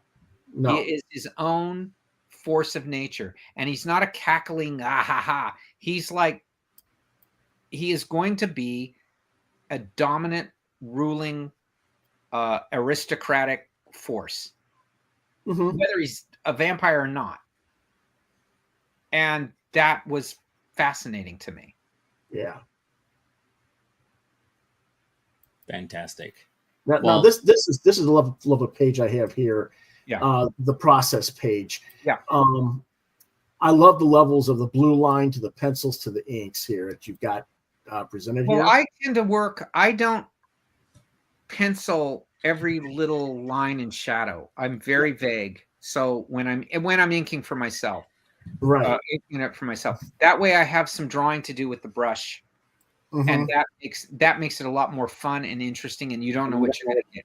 Obviously, if you're drawing for someone else, you got to give a little more detail. But for me, that's about as far as. That's probably a little further than I normally go. I wanted Matt to see it, and it was just a piece that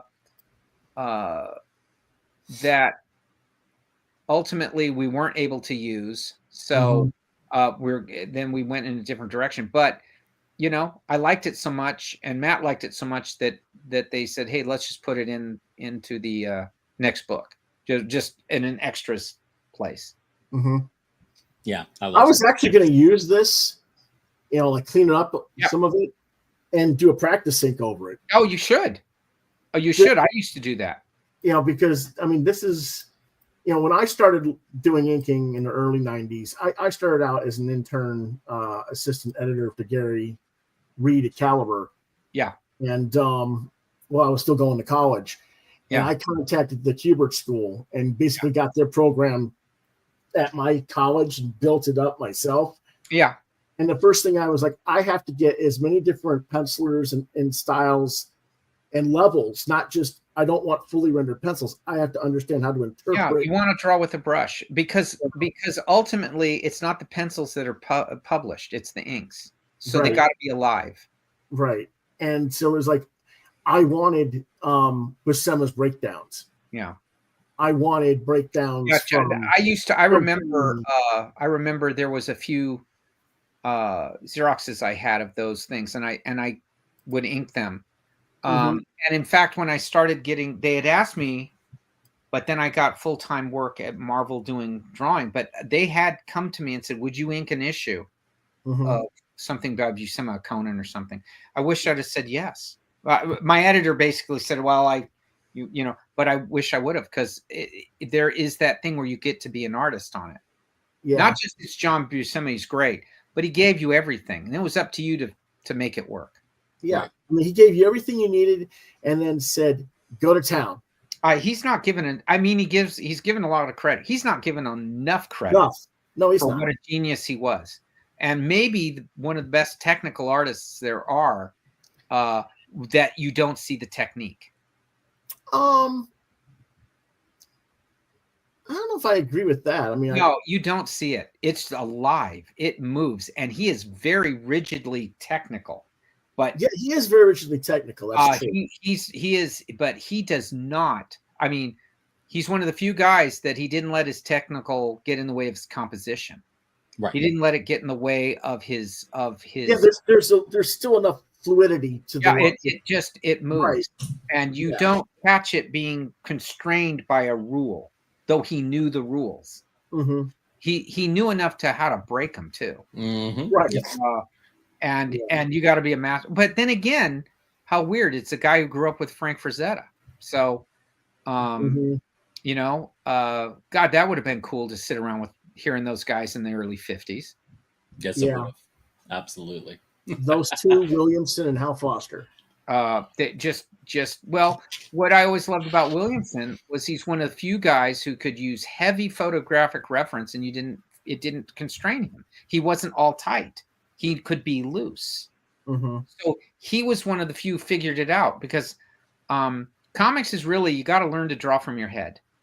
Mm-hmm. And it didn't slow him down. I mean, as far as making the stuff work. I always tell young artists, enough reference to understand how something works. Like if you're asked to draw a train or a certain the Tower of London, okay, that's fine. But the rest, try to do as much as you can on your own, you know, and develop imagination, because comics is imagination. Mm-hmm. Kirby is a great example. Jackson Guice, when I first started working with him, his imagination was just unbelievable. He could draw anything. And he told me once, he says, well, I don't have time to go be looking at everything. I just went and I knew what I wanted, and you just go from there. You get the gist of it. And then you get these great stories. I thought I used to get those pages to ink, and they were thoroughly intimidating, just because they were so completely thought out, and there was no hesitation. That's another thing with Buscema. There was no hesitation. Right. Yeah. Absolutely. So how do you feel like? Do you do that yourself now, or do you? Oh yeah, I learned that on Batman. You have no choice. 22 pages in a cover a month. You go with it. You just start doing it. So, and that was the best drawing school I ever had. Was doing a monthly. I always tell guys, just suck it up and do a monthly. You'll learn to draw. Yep. Or color, or whatever your chosen profession is. Yeah. If you don't get first of all, there's no second chances. Whatever you got to do, you just got to get done that day. Yep. Yeah. And it's got to be something on that page that's interesting. Even if it's the most boring situation ever, you got to make it interesting. Mm-hmm. The sequence where Dracula is looking at everything and it's in his head was, well, I could do it where you see him and he's looking at something, and that's just static. Right. He didn't write it static. He wrote it very enthralling. Mm-hmm. But visually, I go, I got to come up with something, you know, and make these words have that impact of him dominating that whole area. Right. And it's symbolic and it works. And thank God for the 70s guys, because that's where I learned a lot. That's where a lot of it is. Yeah. That's okay. I'm getting the volume 1 because I didn't realize I'd get it through back. I ordered it the soft cover through Amazon. I appreciate that. But that's okay. I don't mind. Yeah. But I also got like 5 or 6 Fantagraphic classic EC hardcovers. Yes, those are wonderful. Yeah, I got that, and then I got like 2 or 3 other artists from Europe that I haven't really explored yet. And that's why I try to tell people, it's like, yes, I am a Bern Perez, Garcia. Oh, look, I love it all. I love it all. I think what I've always liked, if you're going to say film, is I love film noir from the 40s and 50s, American film noir. I love when the French and the French in particular saw it and then did their version of it, which is kind of off kilter, but it works. Right. I love the Italians going bonkers with their crime films, looking at ours, and then they would just go, but it works, and they're highly entertaining. The the European sensibility of comic books, to me, is that they have, at least artistically, they have a real gutsy approach to their stuff, where they don't do a lot of drawing. They do most of it with their pens. And some do brushwork, but a lot of them do it just, you look at it, you go, wow. I mean, and so their stuff is very alive. But they come from a very art-friendly world. Everywhere they walk is something beautiful to look at. Sure. Everything, even the most mundane things, are decorated. You know, buildings are decorated. Coffee cups are decorated. It's beautiful. Yeah, and then European comics and movies during the 60s were just batshit crazy. Yeah, and they are completely the vision of those people doing it.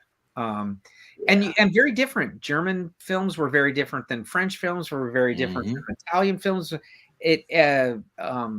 There's a real wonderful, unique kind of look to that. And I do like that. I love Japanese films.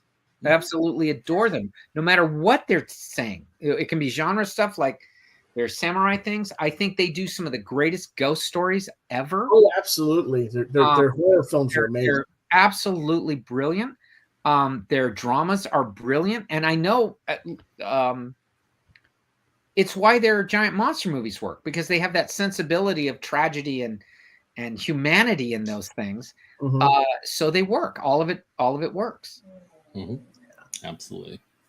So, well, it's just a wonderful, wonderful thing. And you always want people, if they're going to be creative, to look outside. I think Matt said it. Look outside comics. In fact, don't look at comics. I mean, I loved comics growing up, and I looked at a lot of different things, but I was also influenced by a lot of outside the media. And then you want, like I said, there's certain directors. I could go on and on and on about certain directors, just in how they blocked a scene.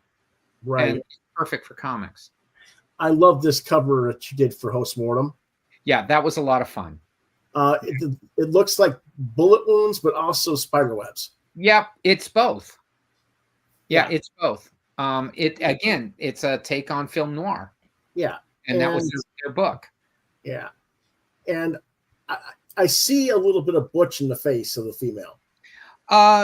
Probably, but a lot of times, if you get any kind of heavy darks, you're going to get that. Butch did a thing that I liked, where he went from kind of his really whimsical style that he did on the Micronauts to a more newspaper classic illustrated strip style. And he got really, really into doing these high contrast images, which I really dug. I think, I always used to tell him, you should have been born in like 1910, so you could have done all those strips that, he would have fit right on in. Right. Yeah, absolutely. Yeah. These days, all these people are so into this narrow bandwidth of style. I'm like, what are you learning from that? Well, you should always feel challenged when you look at other people's work. Yeah. And I remember when I was coming up in the 80s and 90s, anywhere you looked was something great going on. Yeah. There's a lot of great things, whether it was on the mainstream or in the independent level. Yeah. Okay, you could look and go, wow. And then you were getting a lot of European stuff was coming over. So you had to really stay sharp. Yeah. And be aware. Right. But, it's easy to knock comics now, but you can knock film and music too. There's the whole last 30 years is a lot of it. Novels. It's hard to think of great novels being written right now. It will. I never worry. The individual will come out again. The subversive or the transgressive will come out because people want it, and they don't know they want it until it's in their lap. until they recognize it, and usually they don't recognize it until it's hit them upside the head a few times. Oh, I felt good in America that it was a national tragedy when David Lynch died. You know, people really reacted to that. And you go, wow, he had a bigger influence. I think he would have been shocked by that. Yeah. That's true. I think a lot of people don't realize their significance. Well, you want a director, Kubrick's one, certainly Lynch, that don't explain their work. You figure it out. I love that. And not afraid of it. What I try to do, Matt was talking about how I do horror. Well, I'm not afraid of ambiguity. I'll do an image and not explain it. It's just there. Yeah. And it's not necessary that it tells the story. It just says... We're going to end on a couple of quick catches. Yeah, my little Thanksgiving cards, or Thanksgiving, cards. Yeah, that was cute. I thought that was really a really cute thing. And then, of course, she did this wonderful Little Nemo Jones adventure. Well, how do you do Little Nemo? That's the most intimidating thing in the world. Is they ask, could do a Little Nemo story, one pager, and so I didn't look at Little Nemo because that's too intimidating. And then I thought, well, what is Little Nemo but a dream?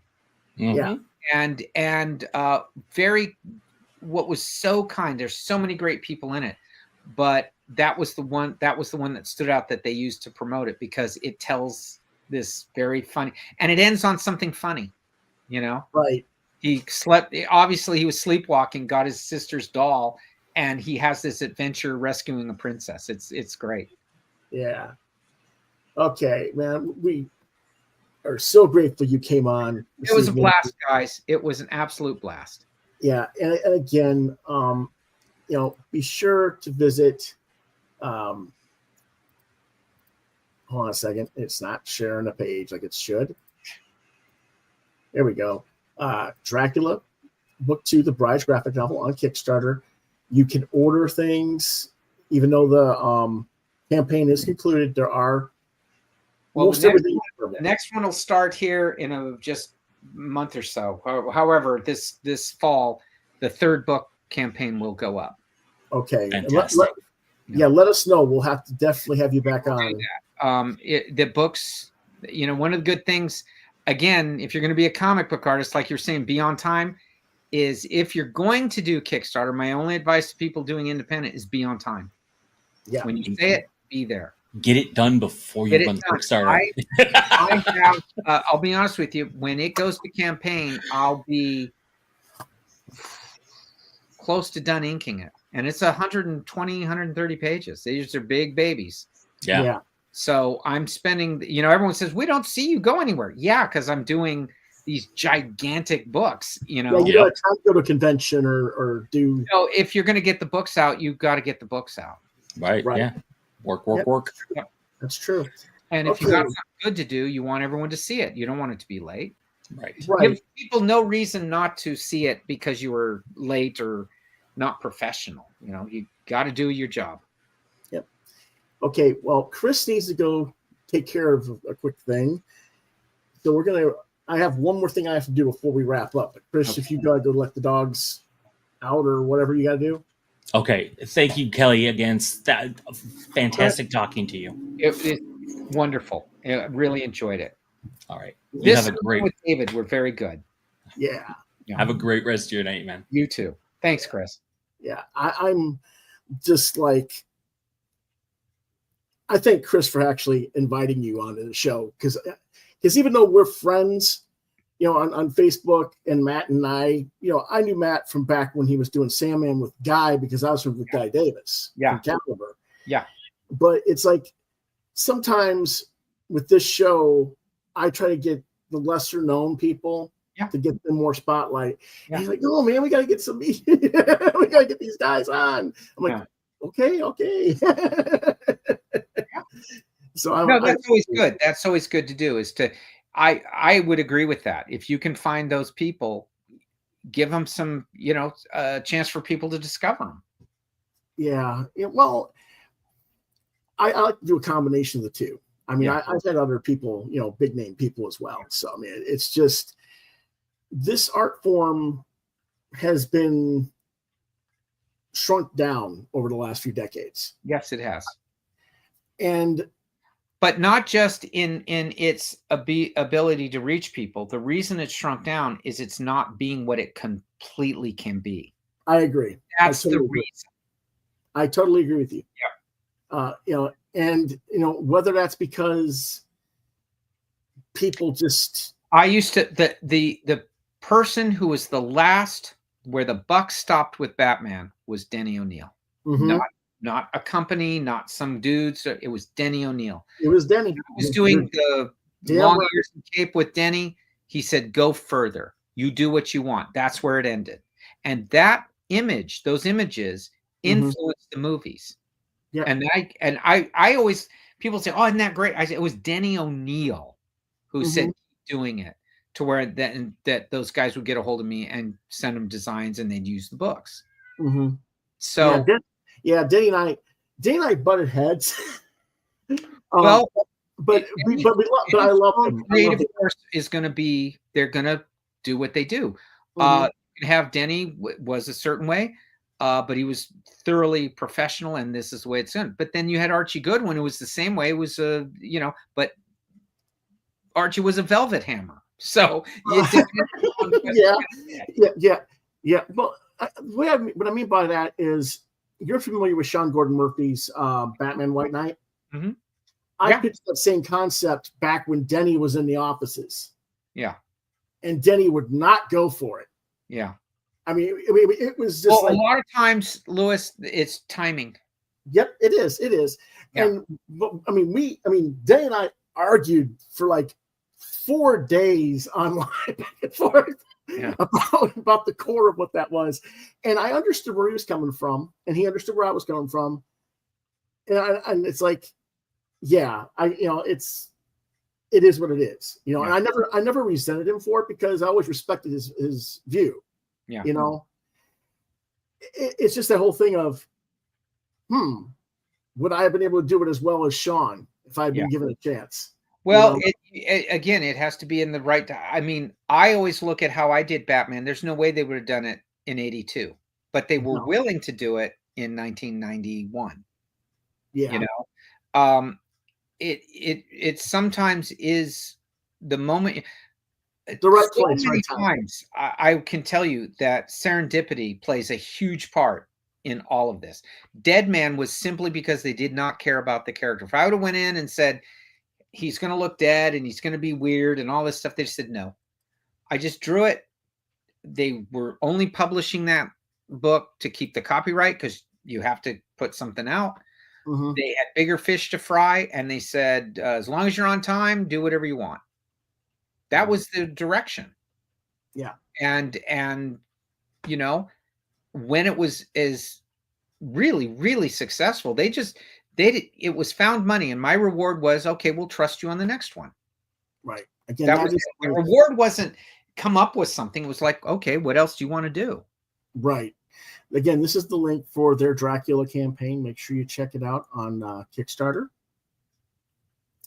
And before I go, if you want to stay around for just a few seconds here, my book of the week for crowdfunding and what I got in the mail is the Murder Podcast. Yes, the Murder Podcast. Yeah, and this is Jeremy Hahn and Mike Tisserand. Jeremy Hahn is a terrific creator. Yes, he is. And this is Ignition Press. And I also got, along with that, quite a number of books from Jeremy. I got The Approach, one issue, and the trade paperback. And so these are all going to be books that are going to get reviewed in good weeks. We got Hauntology. Yep. Love that cover with the gloss finish on the Cthulhu-like looking. That is good. And then there's with Danny Luckert, and we all like Danny Luckert. This is something that Chris is going to wish he'd seen, because he's a big Danny Luckert fan from Jump Scare. Is Red Mother. Yeah. So we got a lot of fun stuff on that. And all good. That's my independent and all good. Yes. Oh yeah, that's what I do is independence, Yeah. and you know, I mean, it's not that I don't. I still love the Marvel DC characters, but they got to give me something that I want to see. Well, I think the interesting thing is that finally worked out a deal to publish John Byrne's fan fiction X-Men. Mm-hmm.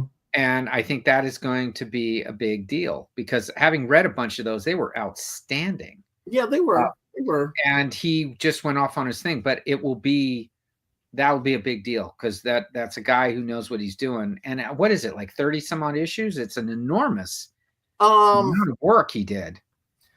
I can't remember if it's 32 or if it's the same as what he did on Hidden Years, but yeah, it's an enormous amount of work.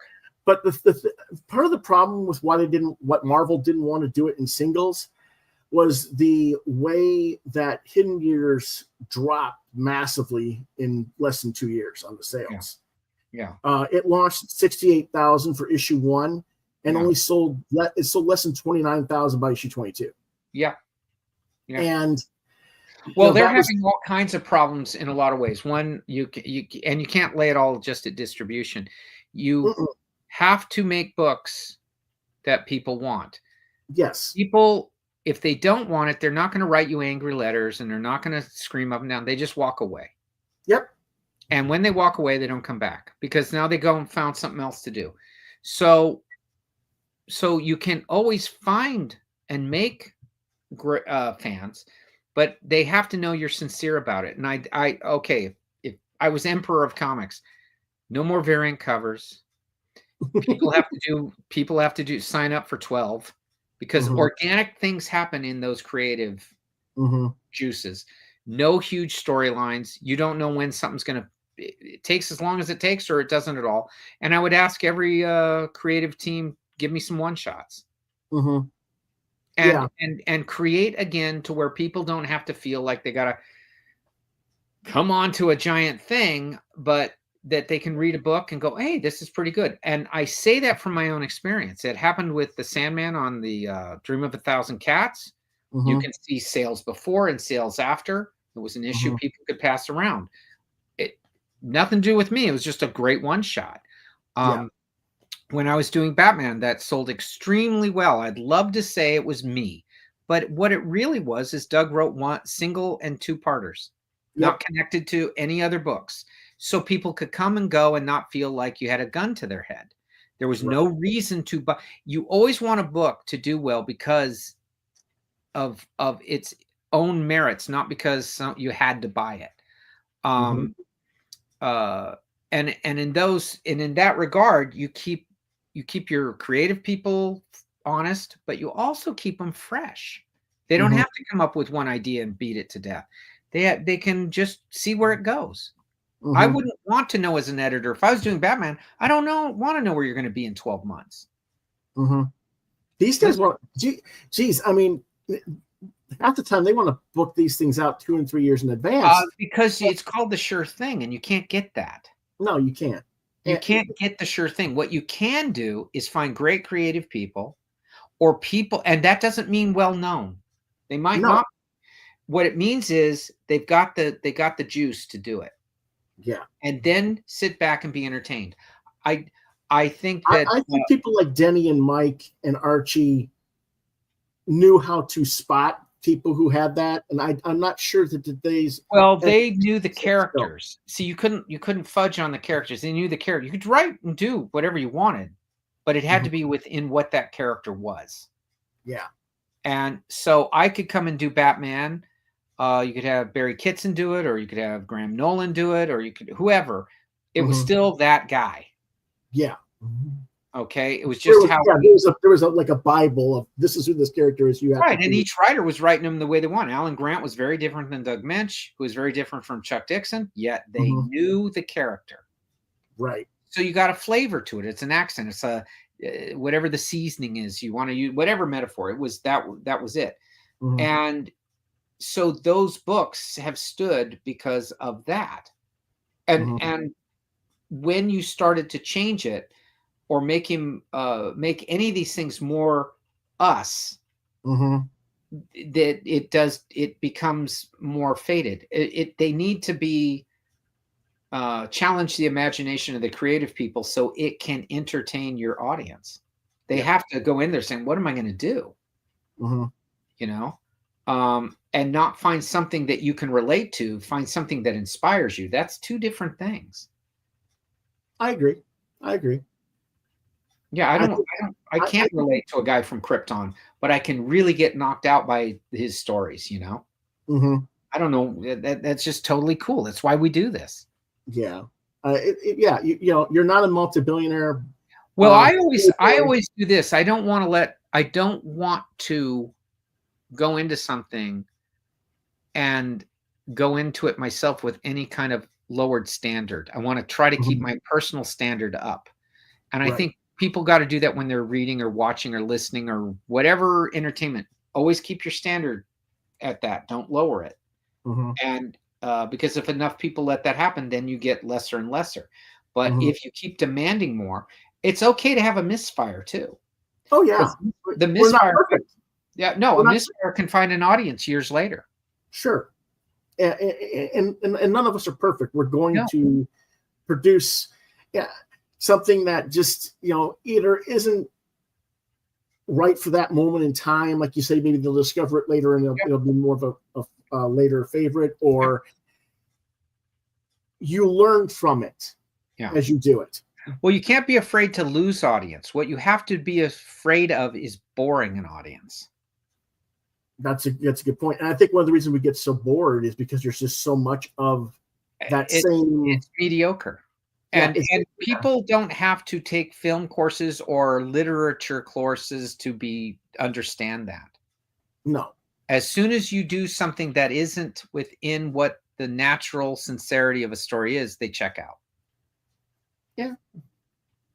And that means you have to do, for example, I always remembered at the writing conferences, the writers would get around and say, the real measure of a great writer is writing a character you hate and disagree with and would never, and then everyone loves it. And they like that because then you got out of yourself. And they would always challenge themselves that way. And I thought that was a great kind of template for anything. Find the thing that if something comes along and it's not your wheelhouse, try to make it interesting. Yeah. That makes sense. Makes sense. Yeah. And it was something those guys did. I remember sitting there listening to them and it was fascinating because they were all looking for that thing that they had to work on and get there. Yeah. Yeah, that's true. Yeah. And, you know, I think for me, I mean, people don't see my stuff because it's all the underground and the indie scene. Let's put it that way. Yeah. But like I said, I started out pretty much as a Bern Perez, Garcia Lopez influence. All good, all great people. Yeah. But when I met John and George in '94, they're like, okay, you've got us. You got that figured out. Now, what else can you do? Yeah. That was the first thing they both said. Yeah. And then they handed me over to Bernie. Yeah. and I knew who he was, you know, and I was familiar with his work, but one of my best friends was like the Bernie guy. He was the Bernie fan, you know? Yeah. So it was like, but to sit there and just get like an hour with each one of them. This is what you, what was great about Wrightson was all the people you mentioned, no matter how great they were, all acknowledged him as the greatest. They knew they couldn't do what he was doing. Nobody could. I think Wrightson transcended comics, and you classify him as a great American illustrator. Sure. Yeah. I think Frankenstein alone, or his Christopher Enterprise poster series, that's legitimate American art. Sure. And granted, he came from a genre-based thing, but it's legitimate art. It's hard to think of guys breaking out of that. Now, I'm a totally confirmed lover of comic books and the art of comic books. I don't want to be an illustrator. I don't want to spend forever on one thing. I like the rat-a-tat-tat in the ring nature of getting a book out. But getting a book out with a lot of style and a lot of art and a lot of consideration. And that's comics. Is it fine art? Is it just advertise? What is it? Well, it's this thing. Yeah, it's only way you get there is mass production of it. Right. And mass production doesn't mean you hack it out. It means a page a day. Yeah. If you can do more because you have the inclination, fine. But I always tell people, do one page. When you're done, no matter how long it takes, you're done. Walk away. Right. Recharge your battery. And I don't mean just physically, mentally. And Right. and work on your ideas, because there's no way I could beat guys with great technical skills like a Byrne or a Perez or a Garcia Lopez. But where I can compete on equal footing is my ideas.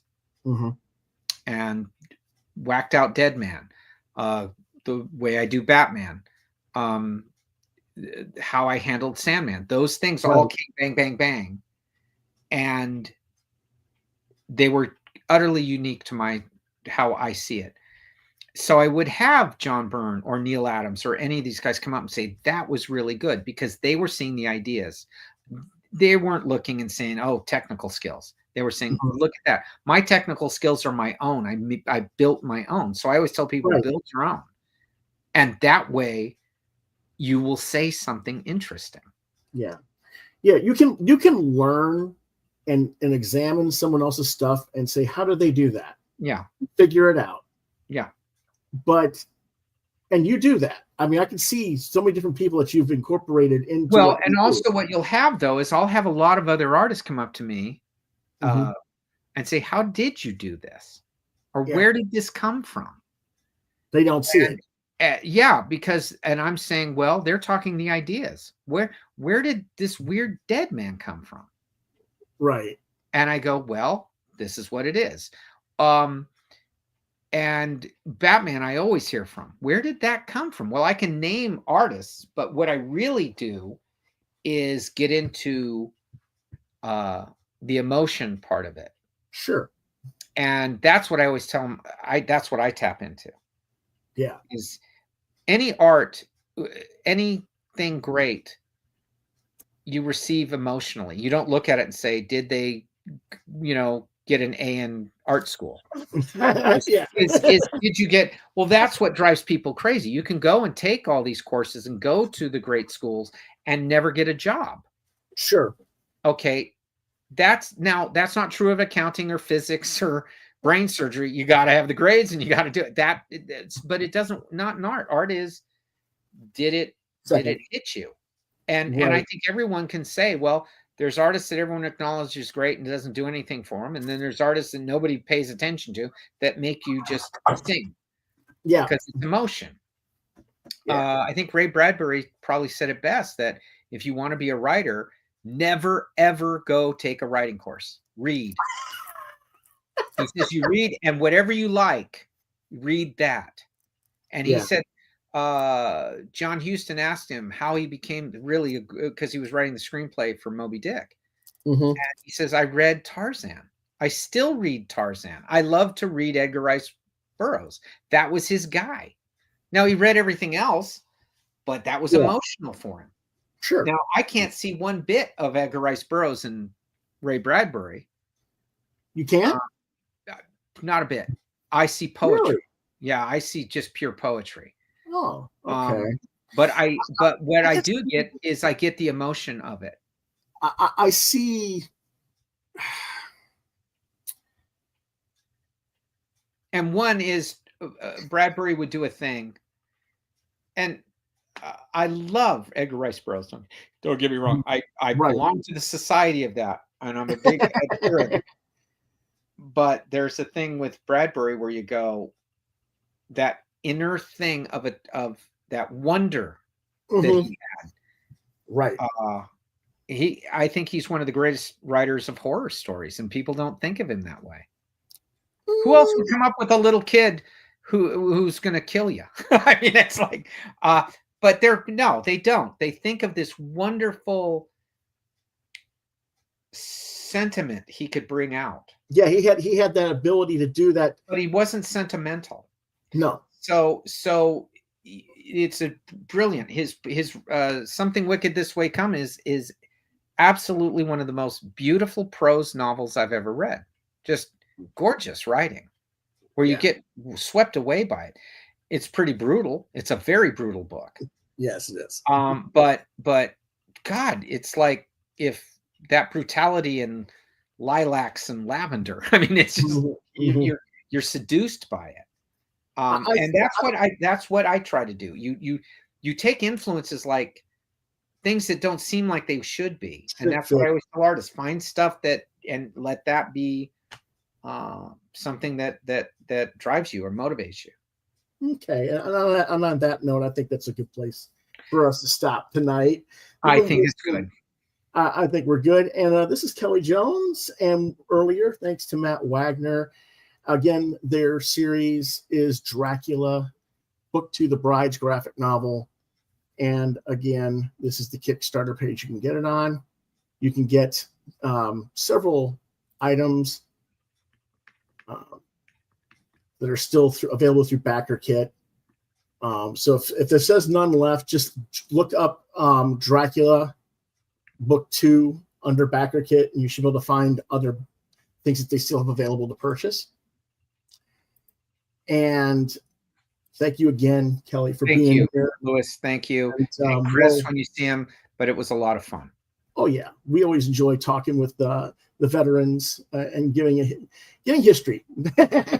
Well, there's a lot of it, man. There is a lot of it. And it is, I find the same way. I'm the same way. I'm fascinated by it myself.